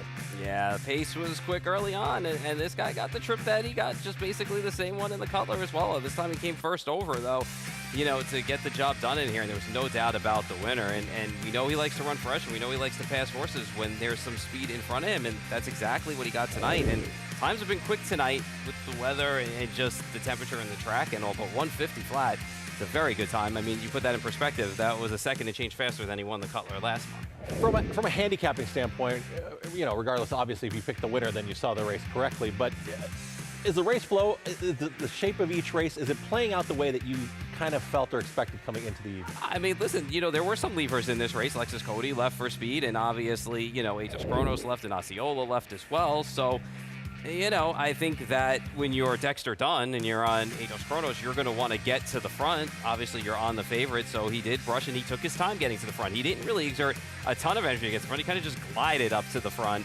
At the end of the day, I mean, he just ended up being second best to a horse who came back this year in raging form with Cutler, and just even with that time off in between, didn't matter. Came back off those qualifiers and just ran well here tonight. And watching races from the desk, and you say took his time getting by Osceola, a little bit of concern there when you're not just kind of blowing right past your rival. I don't think so. I mean, I think he just kind of, as Ken Workington alluded to, just kind of floated and glided on by him. I mean, he knew he was going to get by him and get to the pylons, and he just, you know, was first over, well, kind of brushed in that spot. He wasn't technically first over. He just kind of pulled out, went to the top. But at the end of the day, I mean, Periculum, I think, was the hot horse coming in. Eidos Kronos was the horse that you had the questions about coming in because he didn't make the Cutler field, so you kind of wondered, well, he had the talent. Let's see what he does against a group of horses like this. So I think they both ran well. I just think Periculum's at the top of his game right now. Yeah, we've seen another horse continue to just keep that hot streak going. Periculum keeps that trend going this evening. Now 2 for 2 in 2025. Another impressive performance, 13th lifetime career score. Yeah, and Marcus Melander's barn, they don't rush horses back. You know, if they feel they need a little bit of time in between races, they run well fresh usually. So he had a couple of qualifiers in him, and he was able to move the clock up, and that's what you want to see. Scott Zeron, money man. Do it just Otten backside. A new lifetime mark for Periculum as he takes the Crawford Farms trot. Scotty Z, the money man, aboard him once again. What was the conversation like between you and Marcus? Because there's been quite a little bit of time between starts for this guy. Yeah, but he's had enough track work. It might not have been race speed, but he's qualified back extremely well, and we've all honestly stayed away from really hard work. So they prepped him really well to come into tonight, and he delivered. Let's talk about the trip tonight. There was a little bit of action up front. Took Dexter a little bit to clear Osceola up the backside. It was kind of like the Cutler all over again. Lexus Cody covered you up in the far turn. This guy just has a quick turn of foot turning for home. He really does, and you know he thanks me for it, turning for home if I look after him early in the race, and he loves to chase him down. Thank God he does. Nice job. Thank you. Periculum sets a new lifetime mark in the Crawford Farms trot, 150 flat. Scott Zeron for Marcus Melander. Thank you very much, Jess. And talking about a career mark and really fast times. We've seen fast times all throughout the evening, as you pointed out, Paul. Yeah, and I think that the trip was key here for this horse. And again, as Scott said, and as Jess said, it played out just like the Cutler did. Lexus Cody popped out, gave him a little bit of cover after he was first over for a little bit, gave him a horse in front of him, and then gave him something to chase, and he was able to get open road and just go by them in the stretch. Gabe Pruitt, your track side. What were your thoughts on tonight's 9th race here at the Crawford Farms? You know, essentially same thought process, guys. I mean, Scott Zeron, they don't call him the money man for nothing. 36 years old. He's a 3-time Hambletonian wedding driver at that young age, and he's just so patient. He's known, you know, for having ice water's veins. A lot of guys, you know, they get on some of the horses that are some of the logical contenders, and then, you know, they get a little anxious. Scott's so patient, so good, and he just has Periculum rolling at the late stages. They've almost managed him a little bit like a thoroughbred, guys. He's got, you know, long time in between starts, typically not the way that you see standardbreds race, but Team Melander has done a great job managing this guy. Big time stakes win tonight. He goes 2 for 2 on the new season at the age of 5. Last season, guys, a breakout type year for him. He made over $800,000. Yeah, Gabe making a great point there, and it's seeming that you grow up with these horses too, those 2-year-olds and now a 6-year-old like Periculum. The connections have really gotten to know the horse, and so you do talk about that time off. It's because they've been able to have the horse for a while and now understand how the horse needs to be trained. Yeah, you learn all the nuances and the ins and outs day in and day out, seeing these horses grow up and what they like and what they don't. Yeah, plenty of coverage on all these great horses, and Periculum gets the victory there. It was Scott Zeron. Scotty Z, solid nickname there for Scott Zeron. They get the win there in blazing fast time. We got more on America's Day at the Races.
Welcome back to America's Day at the Races. You see the happy connections there in the Crawford Farms Open Trot. Impressive performance from Periculum. Off the pace, gets the job done. Second choice, 2-1 there. And an impressive performance over Dexter Dunn and Ados Kronos. Yeah, good value on a horse who's now 2 for 2 this year. Both those wins are stakes wins. Let's find out more from Jessica Otten. She's the trainer, Marcus Melander. Winning trainer Marcus Melander as Periculum sets a new lifetime mark in the Crawford Farms Trot. A nice effort, obviously, in the Cutler to get the job done, but he's been away from the races. Just talk us through the last month or so. Yeah, you know, he obviously doesn't have any staked races, and he got a little sick there. Was supposed to race about 3 weeks ago. He got a little fever there, and after that, we qualified him twice, and he looked really sharp in the qualifier last week there, so I thought he should be ready tonight. Do you think, from a trainer's standpoint of view, his best race is to come from off the pace? Because it's like Scotty just shows him a little bit of air in the stretch, and he's gone. Oh, yeah, 100%. You know, we tried him on the lead. He can go on the front, but, you know, he likes, especially like it's today, you know, when it goes 122 and 3 to the 3/4, you know, he's unbelievably fast. So, you know, a trip like today, you know, it's got to be a good horse to beat him. What's up next for him? Probably have the Spirit of Massachusetts here in a couple of weeks, and then we'll go back here Hamble weekend for the Cashman.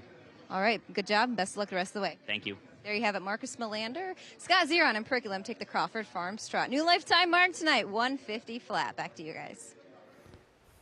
Thank you very much, Jess, and taking a look at trainer Marcus Melander and Periculum getting a nice job done. And I continue to be impressed with the connections and how they take you through kind of how the horses are coming into each race. It's valuable, valuable information that you can take into your handicapping, something you don't see on paper.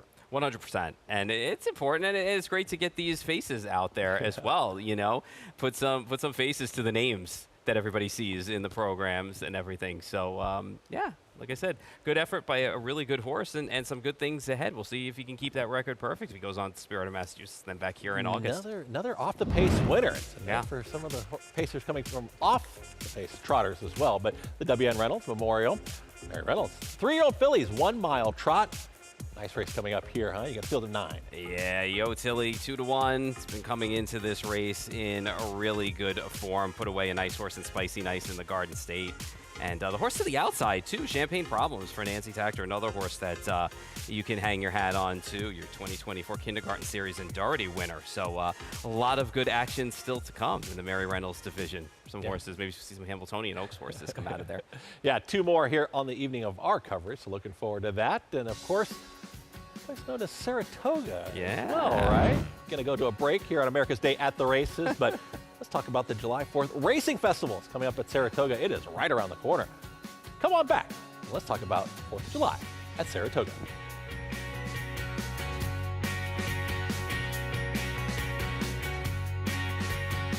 Preferred Equine Online has proven time and time again to be the industry's online provider, selling the highest priced horses in all categories online, including racehorses, broodmares, yearlings, weanlings, and stallion shares.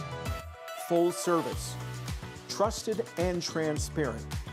Contact Preferred for your online sales needs at www.preferredequineonline.com. Racetrack Television Network brings you every race from every track on every screen every day. Monthly packages starting as low as $5 per month. RTN gives you great value and access to more HD streaming and race replays than anyone. Visit rtn.tv today to sign up and watch on almost any device, including Roku and Amazon Fire. Purple Haze Standardbred Adoption Program in Oxford, New York was created in 2018 by Wanda Palacini to provide training to transition for finding homes and new careers for horses. Horses are started with groundwork and then ridden in an arena before moving on. Horses at Purple Haze are then evaluated and adopted out based on abilities and temperament. If you have a horse that you care about, or if you're looking for a great pleasure horse, contact Purple Haze Standardbred Adoption Program at 518-669-2715. Who's in for Mohegan? Obviously everyone. A cheers with friends, then it's off to the races. A moment of calm before the dark and stormy. One more dance floor. Who needs skill when you have style? And feeling like it's the best time ever? Smile. hats, and nightcaps? Yes. Then it's down for the thread count to start it all again tomorrow. This is how it feels when you're all in for Mohegan. Mohegan Sun.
Anticipation is probably the right word there because the excitement continues to build. It's the fall of 2026, the new Belmont Park, and I mean, you got to be excited about that. I am, and you know, for somebody who is the most nostalgic person in the world that I can tend to be, you know, sometimes change probably isn't the greatest thing in the world, but I think in this case, change will be one of the better things when it comes to the new Belmont Park. I'm seriously looking forward to this. I'm looking forward to the venue. I'm looking forward to the racing, and just looking forward to moving a step ahead and bringing great racing in a new facility to the world.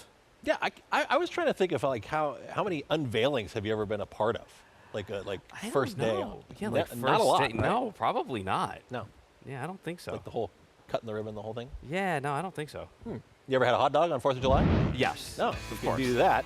Coming up July 4th weekend. Good segue, right? Yeah. Nice transition there. July 3rd, of course, the Victory Ride, Wild Applause. On July 4th, you got the Belmont Derby. All kinds of great races coming up on 4th of July weekend. And an added weekend, of course, as part of the Belmont schedule. Belmont at Saratoga. You can watch it all on Fox Sports, but back to Saratoga, and it's going to be a wonderful atmosphere and on such a great weekend. It always is. Saratoga usually cures what ails you. You know, a bad day at Saratoga is usually, you know, a better day than most days. So I will be watching that week from down here, unfortunately, but I will be up there for opening week, traditional opening week of Saratoga the week after. But yeah, it's always great racing, and you can never go wrong with the Belmont Derby as well. I love seeing the turf horses in action. Yeah, we always appreciate the fans joining us in New York and following the racing circuit throughout the season. We've got the new Belmont Park, we got Saratoga, we got Belmont at the Big A, we got all kinds of things going on, and we've still got more superstars from the Meadowlands when we come back. America's Day at the Races on FS2. Change is good sometimes.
Whether you maintain a food plot on the weekends, tend to a small herd of livestock, or work in professional landscaping, New Holland's family of Workmaster and Boomer compact tractors at Clinton Tractor can get the job done.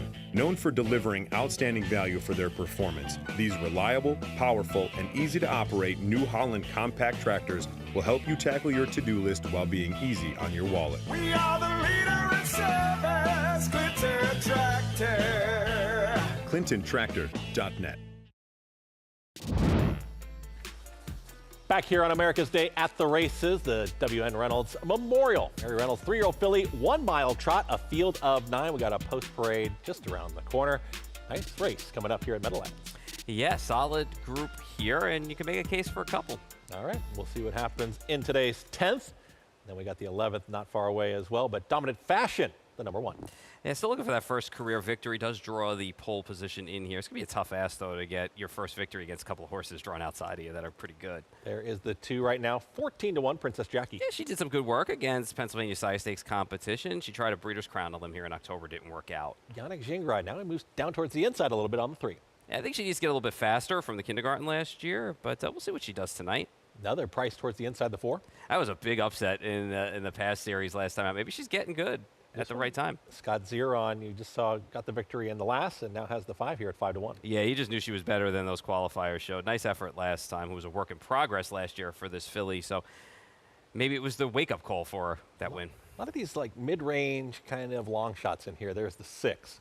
It made the top easy last time and then ended up in the pocket. Just didn't really do much and broke. There is Yo Tilly, 6-5, currently Todd McCarthy. And deservedly so. You know, the only horses she lost against were Luna Lovegood and Perfect Annie, both 2 good fillies. Goo Goo Goddess, the 8, 42-1. Yeah, 1 for 11, big number. Big number again tonight as well. And Champagne Problems, Dexter Dunn. He'll be on the far outside there, 2-1. Yeah, I could draw a line through the last one. It's 3 wide and parked at one point as well and just ended up breaking in the stretch. So she's much better than that. She does have an outside post here, but I think she can make amends from there tonight. She won the kindergarten series. She won the Doherty, so she's solid as they come. So just got to figure out how to get a trip from out there. We saw Jess with trainer Andrew Harris earlier, and he does train the number 7 in here in Yo Tilly. Todd McCarthy will be assigned for the driving duties, and Yo Tilly here's this performance back in May. You know, this impressed me because, you know, I wasn't 100% sold on this horse coming in here off the qualifier and running this type of race, and made it look easy at the end of the day, and now stamped herself as being a real player, obviously, as we move forward in here. And you would think if she runs well in here, she's going to go to the Del Miller on July 12th probably, but I mean, when you look at this horse, I mean, again, her only losses were against horses. Luna Lovegood got really good last year, and a Perfect Annie, perfectly fine filly in her own right. So none of those in here tonight except for Champagne Problems. And you talk about Champagne Problems, the 9, Dexter Dunn with the driving duties for trainer Nancy Tactor. And these are 3-year-olds. 3-year-olds facing one another here in that age restriction. So you take a look at this effort here for Champagne Problems. Yeah, this was a good effort. Obviously, this was a win in the kindergarten series final for this horse last year. So, you know, she's much better than what she showed in her last couple of starts. And you could draw a line through the last one, obviously, because she was parked. She was 3 wide at one point, and then she just broke, which was uncharacteristic for her. She only had one other break, and that was in the Goldsmith Mead when she broke from post 10, ironically enough, like she did last time. It was way, you know, back early. So that's why I say from post 9 tonight, she's going to have to find a way to work out a trip from out there. I'm going to give her a shot just because I think she's the better price over Yo Tilly, but Yo Tilly is way the horse to beat. Yeah, Yo Tilly in razor sharp form, and I feel like from where I'm sitting, I've seen quite a few horses that have been on a roll. They've just continued to really put those wins together. Gabe and Jess, you guys see it the same way, it looks like. Yo Tilly. You know, the 3-year-old filly trot division this year, Gabe, is almost an embarrassment of riches. There's so many nice trotting fillies and across North America, some that we don't even get to see here at the Big M. Yo Tilly, unfortunately, she's not Hambletonian Oaks eligible. We had a chance to kind of chat with Andrew Harris earlier on in the night. He said, I tried to supplement her, but you can't supplement her to the Oaks. But he supplemented to her at a lot of races later on in the season. She's been sensational. Obviously, you see the record from last year, 8 of 12, moved into their barn for the 2025 season, was a sharp winner in that Garden State here. Obviously, not a whole lot of races in between. daughter of Tactical Landing, is 1 for 1. She's looking to make it 2 for 2. Yeah, it's an interesting route to get here, Jess, because Verlin Yoder, who bases out of Kentucky, actually trained her down. She was just a $25,000 yearling. Well, guess what? 8 wins at 2 years old. She made over $300,000. And you know what that does? That brings out the big guns trying to buy her, and that's exactly what happened here. Bill Pollock, Bruce Armand, and Andrew Harris now, they contacted Verlin Yoder. They wanted to buy a nice trotting filly. They've got one here. There's no question about that. But you talk about a big checkbook. That took a big private purchase. We're talking about Chris Griffin type levels there with that checkbook. But Yo Tilly switched over here to the new connections. As you said, she's 1 for 1. Unfortunately, the old connections didn't leave her Hambletonian Oaks eligible when they had to make that payment. That's a little unfortunate here, but she's going to have plenty of big dances. I think she's looking to take a big step forward tonight. When we caught up with Andrew Harris a little bit earlier, you could just tell how beaming and the look in his eyes, how excited he was to race this filly back tonight. I do want to give a shout out too, like you'd mentioned, Verlin Yoder. He is a phenomenal horseman. He always conditions and preps and develops really nice trotters. So kudos to him, obviously, to pick a horse out. And $25,000 isn't cheap, but in this day and age, it's on the lower level of prices. So we're looking forward to seeing her. She's even money right now on the tote board. Dominant Fashion, Jim Campbell, Brett Beckwith, young driver, 22 years old. What a heck of a couple of seasons he's had, Gabe. He was a rising star last season. He's the Big M leading driver. Guys, you drive against guys like Yannick and Timmy and Todd and Dexter and David Miller, who was the leading driver before. He's well ahead of him in the standings. And he's going to sit behind Dominant Fashion, a 3-year-old daughter of Muscle Hill. She was unraced last year, and she's 0 for 7. Yeah, she's 0 for 7, but she's been racing pretty well of late. And as you mentioned, young Brett Beckwith, 22 years old, far and away the leading driver.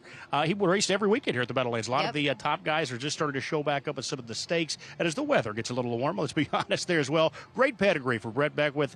Mom Melissa, Dad Mark. They base out upstate New York, Saratoga area. But Brett has just been all over the place. He's been winning races, getting a lot of accolades. You know what else he's about to start getting, Jess? He's about to start getting a lot of stakes drives because people are getting more and more confident in the young man right now. He's got one here with Dominant Fashion. I know Brett wants to make the most of some of his stakes assignments as they start to come here very early in his career. Speaking of his family as well, we'll cover the Jerry Silverman Memorial on Meadowlands Pace Night. That, of course, was his grandfather. So plenty of nice pedigree in his family. And a lot of trainers have given him a shot at the stakes action. He went up to the North America Cup, drove in the elimination there. Tony Alagna has been very loyal to him as well. So it's nice to see a younger guy kind of get his foot into the door and do well while doing it, and he gets the rail to work with. Dan Patch Award winner, Champagne Problems.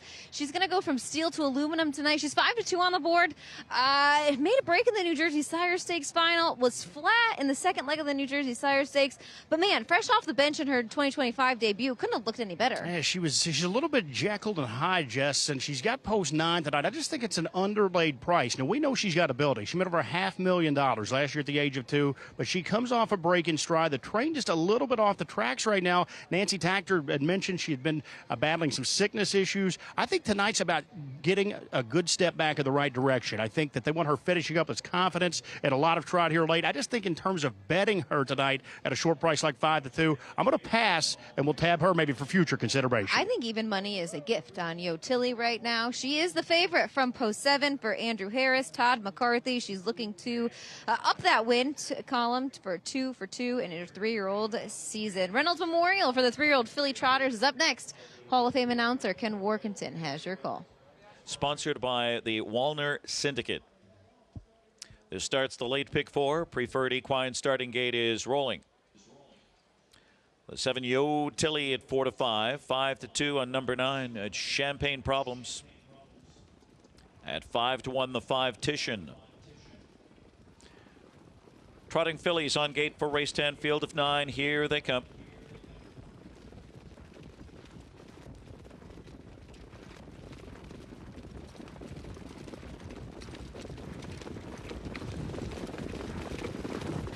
Off and trotting, Champagne Problems trying to blast off on the outside with Yo Tilly.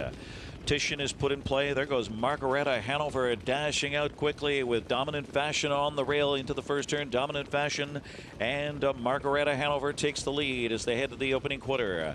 Yo Tilly surges on the outside third. Princess Jackie is fourth. And now 5th on the inside, as going up quickly on the outside is Titian, now 4th, now 3rd and gaining.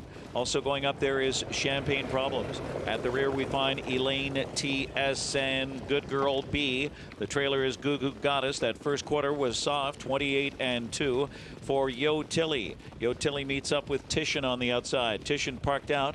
Titian now strides out and takes the lead for Scott Ziron. Yo Tilly now trotting in 2nd. Margareta Hanover after early speed is 3rd.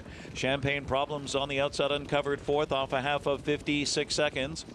It's Dominant Fashion 5th on the inside as they hit the far turn now. Princess Jackie to the outside 6th, followed by Good Girl B, who looks to get going. Up and around Elaine T.S. who drops back. And then it's Goo Goo Goddess who has to pass them all midway on the final turn. They slug it out. Yo Tilly on the outside. Titian on the inside can't answer. Champagne Problems left uncovered 3rd on the outside. Margareta Hanover is 4th.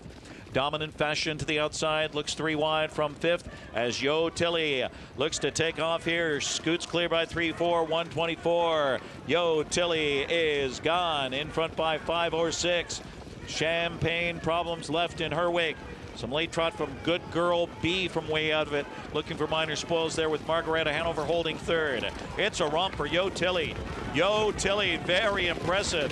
Yo Tilly destroyed them and was wrapped up in Champagne Problems. Margareta Hanover and Good Girl B in 1:51.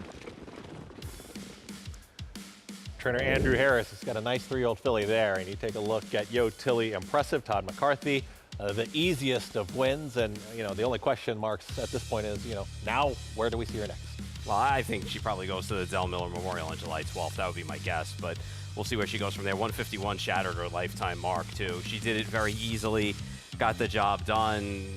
Once she cleared, it was basically over, and she drove away. I'm going to give all the props to Champagne Problems, who ran 2nd, because horse never saw a pylon the entire way around, was left uncovered, first over, still managed to gut it out for a distant 2nd behind Yo Tilly, but with a better trip probably would have been closer. She wasn't going to beat her. Believe me, don't get me wrong, she wasn't going to beat her, but she ran a much improved effort, and based off of that trip, she put it together again tonight. With the coverage of Meadowlands and taking a look at these horses in these divisions, how common is this type of performance that we saw from Yo Tilly? Is this something that just takes your breath away and starts putting, we're going to talk about Swim Beat Joe Fresh here going into race number 11. This was a dominant performance, for sure. And like I said, shattering her lifetime mark by over a 2nd. So definitely a great performance. And the thing is, she did it rather easily. And that's what you want to see. There wasn't a ton of effort exuded in that effort to get the job done. So the 2 fillies that were probably 1-2 coming in, they ran that way, but Champagne Problems, and it's funny, going into the turn, you said she was going to have 99 problems. Yeah, have a lot of problems because she was 5 wide floating off the gate, and she tried to leave, but there were other levers inside, and she just never found a pylon. She was 2 wide the entire way, ended up uncovered at one point, and still managed to be 2nd in there. So the old Champagne Problems kind of kicked back into that Jekyll and Hyde that Gabe said that she was. Yeah. She ran well. And one of those horses to her inside was Yo Tilly, of course. So yeah. If the roles are reversed, do you think anything changes in that performance? I think Yo Tilly was way too good. Way too good. I mean, I know I picked Champagne Problems on top of it, but Yo Tilly was way too good. Impressive performance there. Yo Tilly gets it done. Todd McCarthy, we spoke about, 3-year-old filly. And we've seen the consistency. Horses that are coming in that have been on a roll, they continue to keep winning, and tonight has been that type of night. Yeah, and especially with the season getting more going for them in 2nd efforts, it makes a difference. There's Jess one more time here with Todd McCarthy. Yo Tilly sets a new lifetime mark in a division of the Reynolds. Todd McCarthy, a winning driver. What a nice filly she is. I know you jumped behind her first start earlier this season. Just talk about how nice she is. She is, Jess. She's beautiful. She's just she's so smart, and she loves the job. And looking at her here now, she wouldn't blow a candle out. She's very impressive right now. Talk about the trip, 28-2, a little softer first quarter, I guess you could say. You had a decision to make going up the backside to let Scotty go or not. You ended up letting him go. You removed, obviously, in the far turn, and looked like she had plenty left in the tank. Yeah, she did. It was kind of one of them things there. I guess I didn't want to start up a bit of a speed battle there too early, so I chucked Scotty loose there, and I just didn't want to risk being in the pocket there. And she felt like she had plenty of go, so when I moved her, she trotted right around there in the turn and just kept her happy, and yeah, she done the rest. She was very nice. She looks like a sweetheart from the side. Is she a sweetheart to drive? She is. She used to be a little aggressive. She liked to job a little too much, but this year she's come back, and full credit to Andrew. He's done a great job with her, and he's just taught her to settle and race, and now you can pretty much do anything with her, and she's just a pleasure to drive. Nice job. Thanks, Jess. Appreciate it. Yo Tilly takes a division of the Reynolds Memorial for the 3-year-old trot and filly's new lifetime mark, 150, one flat. This just seems like a case of connections that are really dialed in. And Yo Tilly, I mean, you see, you were even mentioning when Tom McCarthy was talking about barely she could blow out a candle right now because she is just in razor sharp form, and she's fast and she's dominating. Yeah, and listen, 28-2 was soft early, and they went fast late. But yeah, she did it effortlessly, and it was good to see her now progress in her second start. And she's going to be tough from here on forward. I mean, it does kind of suck that she's not Hambletonian Oaks eligible. But again, she's probably going to run the Del Miller Memorial would be my guess, and we'll see what she does. And like I said, great effort from her. And great effort from Champagne Problems getting it back together, even though it's just a second. Gabe Pruitt with plenty more here on that performance from Yo Tilly. Yeah, guys, I'm just, super impressed as well. As Paul said, just effortless on the lead here. This was a dominant Yo Tilly tonight. A couple of wins down for those new connections. It's really going to be interesting to see her continue to climb the stakes ladder. She's got a lot of big dances ahead of her, but another giant step forward here tonight, her second seasonal start. And as you guys mentioned, Champagne Problems, the filly that made over $500,000 last year from Post 9, that was no picnic tonight for that trip. She was out every step of the way, uncovered for much of that mile. I thought she was very, very good there to run her up. This was a nice rebound for her tonight as well, guys. A very formful 10th race. The big favorites go 1-2, race 10. Yeah, Yo Tilly dominant, and that's just what we're talking about. I mean, how else do you describe it? Audience can see it as well when you see on the front end, opening up the lead, widening that margin, and just cruising right around there and getting a victory. A lot of dances ahead. I think it's interesting to see what those dances will be, but we've seen the horses of different ages and kind of how they've adjusted through their seasons and their campaigns as they get older. This is maybe a rising superstar here in Yo Tilly. Oh, without a doubt. And it's a long stakes season, so they get started a little bit later sometimes. And in her case, it's worked out well. She's 2 for 2 this year, and she's got a lot of big dances to attend this year. And hopefully she stays sound and she continues on her way, because right now she's tops at the moment, especially against the groups that she's been facing. We'll see what happens when a couple of more of those embarrassment of riches good horses start facing her, though. Apparently, I've got all the riches, according to Apparently Gabe Pruitt so with that there. checkbook, Wow. yeah. Track announcers, man, that's where it's at. We're going to have to check back with that. That's got to be a false statement. Hey, we're going to talk about race number 11 coming up, and of course, the superstar herself, the queen, Twin Bee Joe Fresh, Breeders' Crown winner, rider and done when we come back.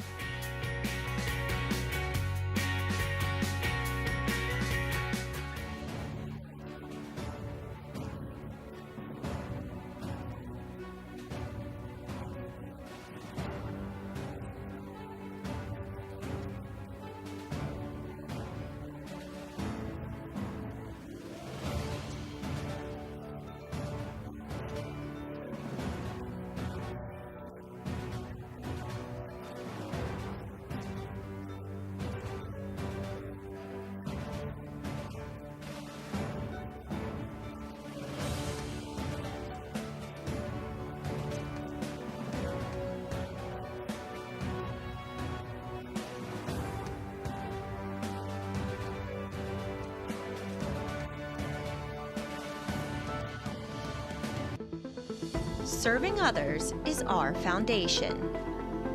That's why NYRA is building a pathway for businesses, individuals, and organizations to support charitable groups connected to horse racing in New York State and beyond.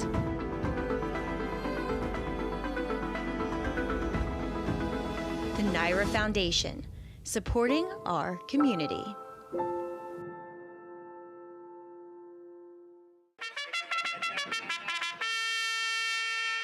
For years now, Monmouth Park's 50-cent Win Early Pick 5 has helped players win early and often.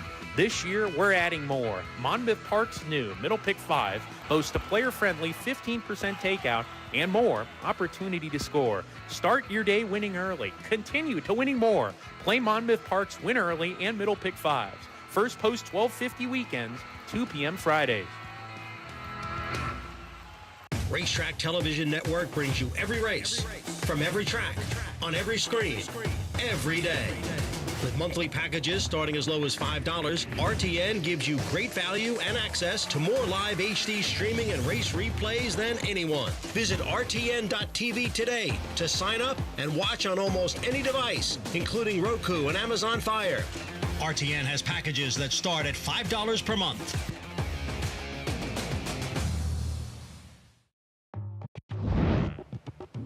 America's Day at the Races, of course, brought to you in part by NyraBets. Bet any track, anywhere, anytime. Visit NyraBets.com or download the NyraBets app to get started. Could have had the app here on a very, very dominating favorite in Yo Tilly. What did she go off at? 2-5? Yeah, 2-5, right? A yeah. short price there. Short price favorite, Champagne Problems, a better than looked effort too in that second. Really loses nothing in that. And Jess Otten's got trainer Andrew Harris talking about Yo Tilly. She's a star in the making.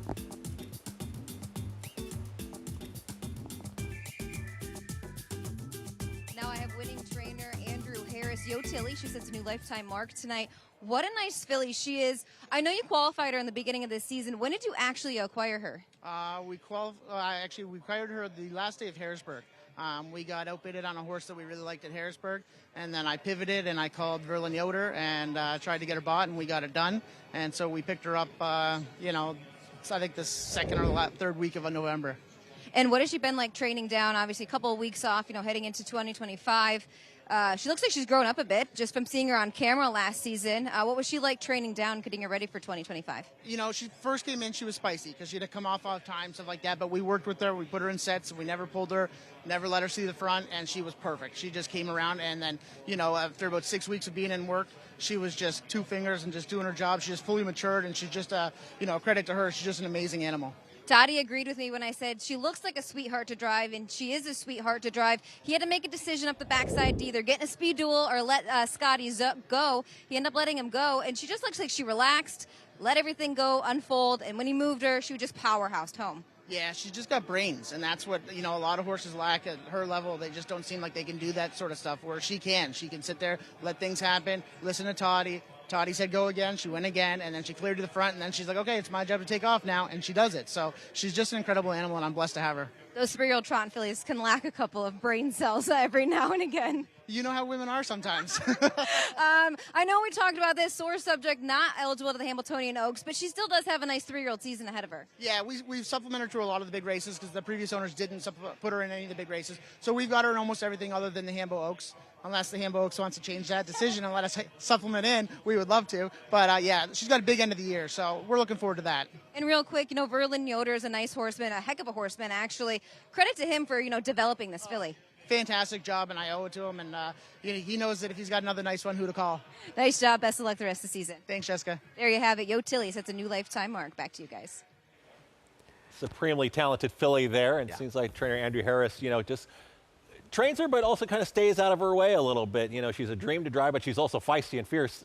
She's got the makings of a very, very quality horse in the division and moving on. Yeah, for sure. And, as long as she keeps her mental game together, she'll be okay. And listen, that's what it's all about, too. We talk about it on the thoroughbred side, too.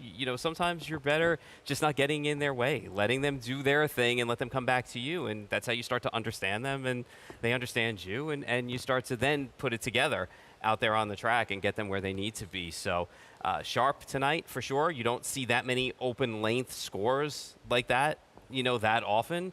So great job by her tonight.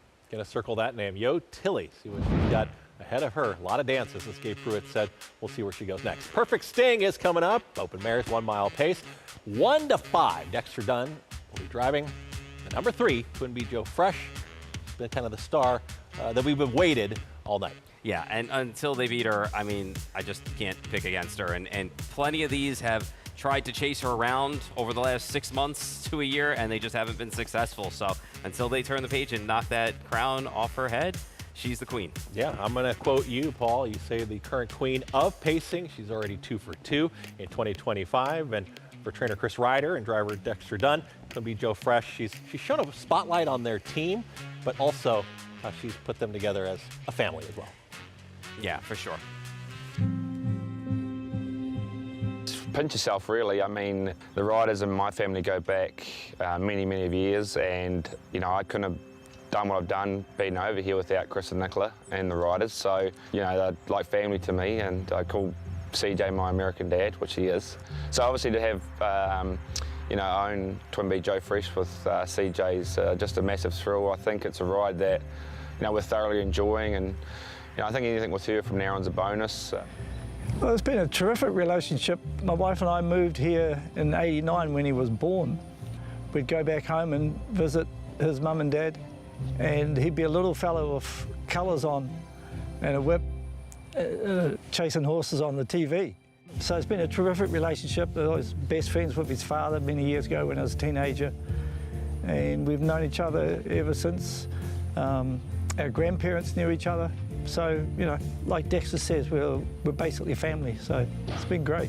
Twin Bee Joe Fresh, she couldn't have possibly been any more impressive here. Chris loved her from basically day one, and I sat behind her, you know, here at the farm before she started qualifying as a 2-year-old, and she always gave you a great feel. We had a great 2-year-old year. You know, got turned out, come back as a 3-year-old. She got better from a 2-year-old year. And had a great 3-year-old year, and you know, it's hard to probably imagine she could get much better from 3 to 4, but she really did, Jess. You know, she got stronger, but I think it's a mentality too. She's so intelligent. Well, first of all, she's as good as any of them that I've had. She's just such a great horse, you know, can't really tell you why. She's just born that way, and we're blessed to have her, and long may it continue. So she's a dream to drive, but just the ability to finish miles off this season has been its biggest attribute. Like I said, she's intelligent. She knows what she's doing out there, and really a pleasure to drive. Obviously, owning a piece in her is give us all a massive thrill too. It's something you really dream of owning a part of a horse like her, and for her to come along, it's really been a dream ride for us. Horses continue to humble us in many ways and working in the industry, and it does seem like at this point the connections with Twin Bee Joe Fresh, she's dominant, she continues to win. It's kind of like enjoy the drive kind of time, you know, to where she's shown the ability, you know what she likes, what she dislikes, and just kind of enjoying what she can do on a weekly basis, a monthly basis, whatever she does on the track. Yeah, 100%. Enjoy the ride while you can, and just all the good times that she's given you out there for sure. And taking a look at the 2024 Breeders' Crown and talk about this race, and what did you think of her performance and just that day? I mean, you know, we were sitting right off of the winner's circle, right off the finish line, and when she came off the far turn, I mean, you could just see it. You know, you look at her and you just look at the way that she carries herself and just how quick that turn of foot was when Dexter Dunn just asked her for a little bit and kind of highlined her there, and she just opened up on that group and, you know, kind of geared it down again late, and some horses got close, but believe me, the race was long over at that point. And she's smart. She's super easy to drive. She's just a special horse from day one, as they've said before. And, you know, champions, they find ways to win. And that's what she does every start. She's just better than the competition. And she's beaten some really good fillies along the way, you know, for a long time. Like Sylvia Hanover was a horse that, you know, Twin Bee Joe Fresh was kind of behind. Now she's put Sylvia Hanover in the dust. And Sylvia Hanover's a nice horse.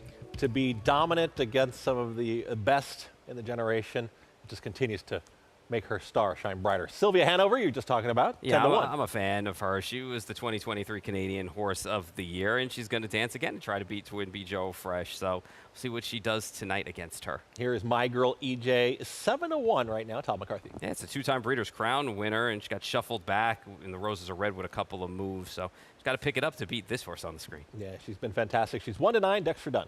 Yeah, you can place her anywhere you want, anytime, anywhere, and she gives you that power. So she's going to be tough. And Andrew McCarthy will be on the 4 at 20-1. It's just so funny. You go through this field, Chris, and like they all have solid resumes, like Rocket Day as well, but they just have not been able to beat Twin Bee Joe Fresh. Jason Bartlett here on the 5 at 20-1. Solid effort for her, and the Roses are Red making multiple moves, and she's won some big races too, but just got to beat this horse that's inside of her. Turn the page. You're there at 23-1. I wouldn't mind putting her at the bottom of my exotics. You know, she put up a nice effort in the blue chip from way back. And then on the far outside, 35-1, Yannick Gingras. Yeah, Valerto Harris, and just won for her last 17, and she's been big prices against these fields, but she shows up against this group and tries to race them hard all the time. Let's talk about one of those races that she just did come out of, and that's, of course, the Roses Are Red in that final, and talk about these performances here and what can we see maybe from this that translates to tonight. She got a good trip in this spot, and when she made the top, once again, she was able to start drawing away in the stretch from this group. I think when you look at this race, RDB Mickey actually was the one that ended up making multiple moves, and it was a solid effort for her.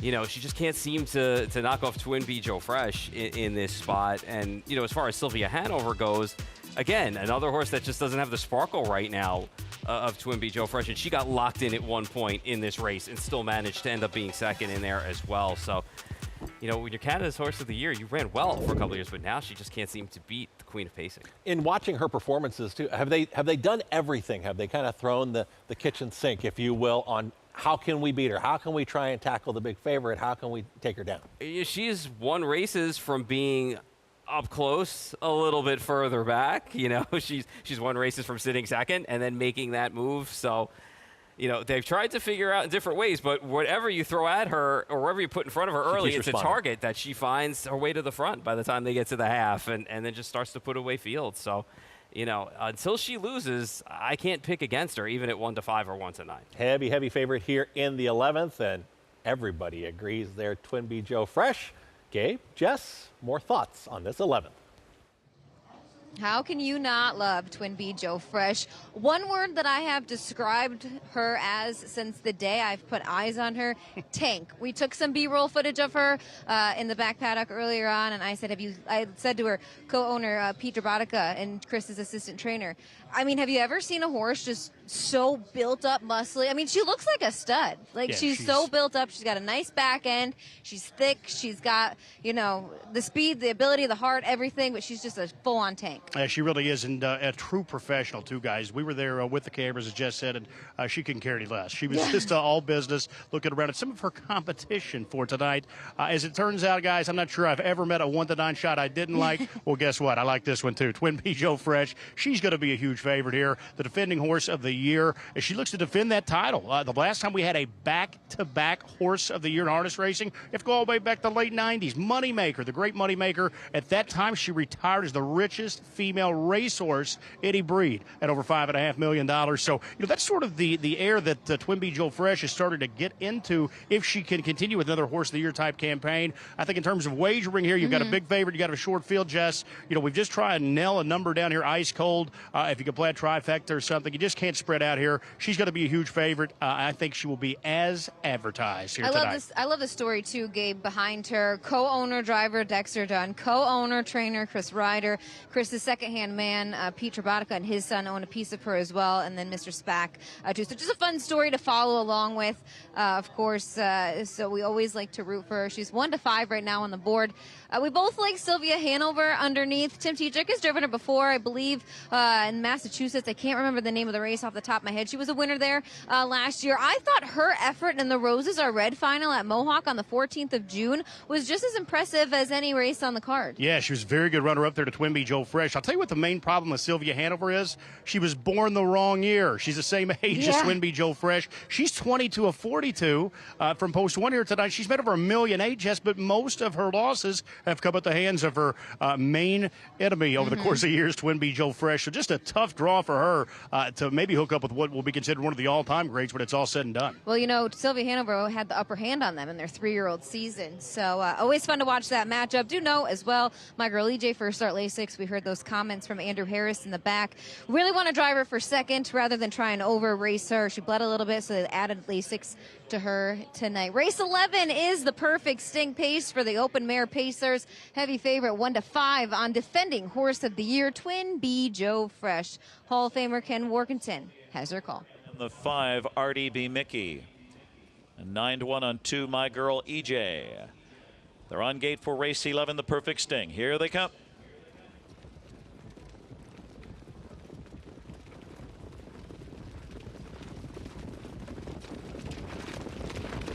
And they're off, and Villard O'Hiris tried to blast off, but aborted that leave attempt. RDB Mickey to the inside. Sylvia Hanover guns out with My Girl EJ and Twinbee Joe Fresh shot sprinted fourth into the first turn.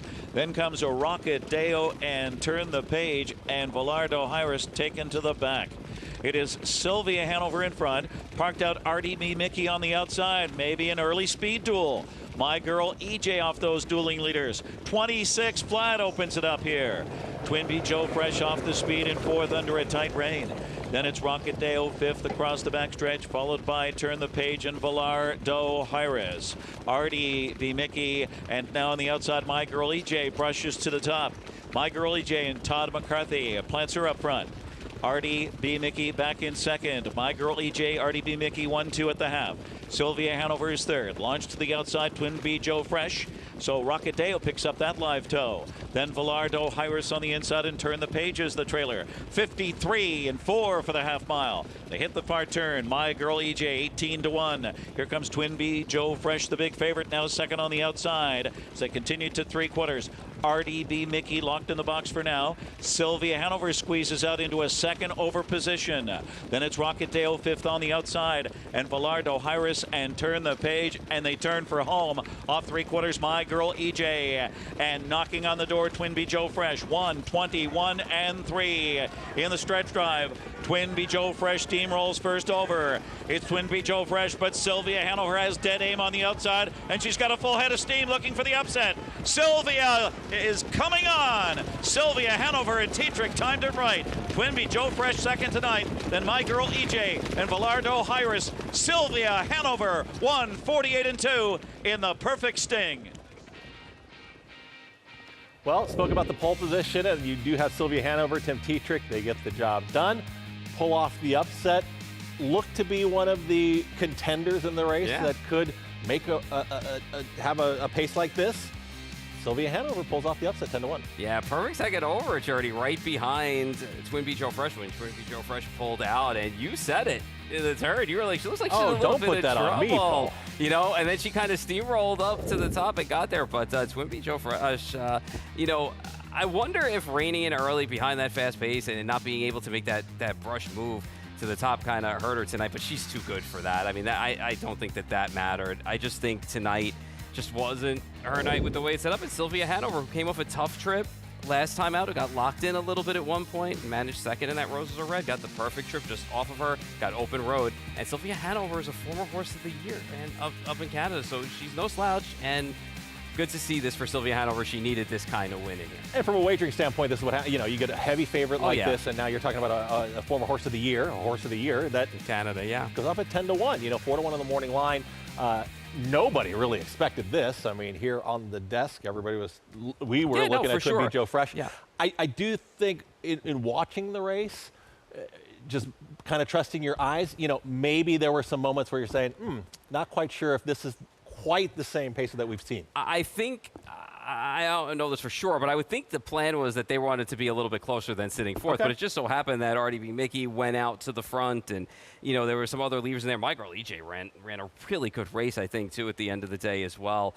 And I just think sitting fourth early on behind that pace and coming first over may not have just worked out tonight. I think it's just as simple as that. I mean, she ran second. It's not like she got buried and beat by 10, you know, in this spot. She ran second to a horse that got a nice second over trip behind her, and Sylvia Hanover, who's no slouch. Listen, champions lose every now and again. I don't think this is going to make one bit of difference going forward for Twinbee Joe Fresh. It's definitely been a long time since Twinbee Joe Fresh has not seen the winner's circle, but Sylvia Hanover, she earned it, and Tim Tetrick is there with Jess. Sylvia Hanover definitely earned it tonight in the perfect sting pace, capturing it in 1:48-2, winning driver Tim Tetrick. Want to pick your brain on that trip a little bit, Timmy. You had the rail, you left aggressively. RDB Mickey's a nice horse too. A little bit of movement up front. I think the winning move here though was forcing Dexter to come first over, and you follow him on his back. Yeah, I just wanted to make sure there was plenty of fractions, and it worked out. You know, the speed doesn't really bother this mare. I was hoping they didn't sprint home in 25, and, they didn't. She's a big, strong mare, and she could take the heat. She can be a little bit of a tricky horse sometimes. We've seen Bobby really have to get after her sometimes during the mile. But tonight she looked relaxed. She looks great.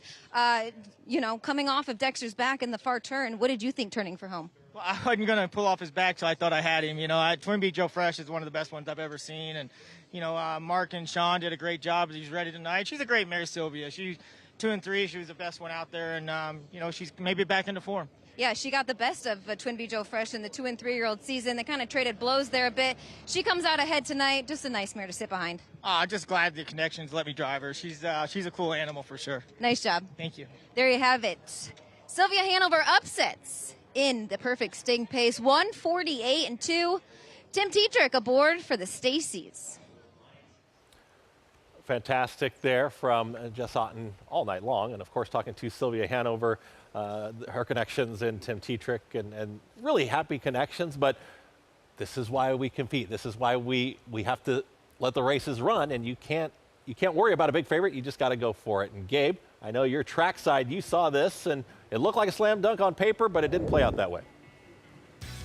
You know what, Chris? They don't race them on paper, as we say sometimes. It did. But I'm going to tell you what, Tim Tetrick in the bike won this race. He actually was out part of the early pace scenario with Sylvia Hanover, but he opted to sit in. When Dexter pulled Twin Beat Joe Fresh, if he moves to the outside there, he gets to tow up Twin Beat Joe Fresh. Instead, he opted to sit. He took his chances there, took his medicine a bit, so to speak. At the end of the day, Twin Beat Joe Fresh marched on. Well, then he was able to slide out. He was the one of the perfect striking spot, drafting up second over. Just a very good tactical move. Hey, they're all good, but they work out. This one worked out in a big way, guys. Sylvia Hanover scores her 23rd career win. Again, hats off to Tim Tetrick here for a perfect drive.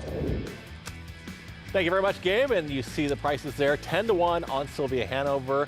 Mild upset, but 10-1 a nice return. Yeah, and a great horse. Happy for her, a fan of hers, and she flipped the script on Twin Beat Joe Fresh, just like when they were younger. Twin Beat Joe Fresh, she was the star of the night, but Sylvia Hanover pulls off the upset, and it was a great evening all along. And you know what? When you see competition, you start to see the different divisions start to be very competitive. It just means it's going to be great TV coverage going on throughout the summer. Don't forget August 2nd, of course, the 100th Hambletonian, and all kinds of great racing action from Saratoga, from Meadowlands, always right here on America's Day at the Races. It was an exciting action-packed night. Don't forget, we got a show tomorrow. We got one more racing day right here at that track behind us, 12:30, 3:30. Check your local listings for America's Day at the Races. We'll close out the Belmont at the Big A meet and head over to Saratoga the following week. Really looking forward to it. Paul, thank you for sitting next to me. Thank you to Gabe Pruitt, Jess Otten, and all the great performances on track and on the backside. Thanks for joining us. We'll see you tomorrow on America's Day at the Races.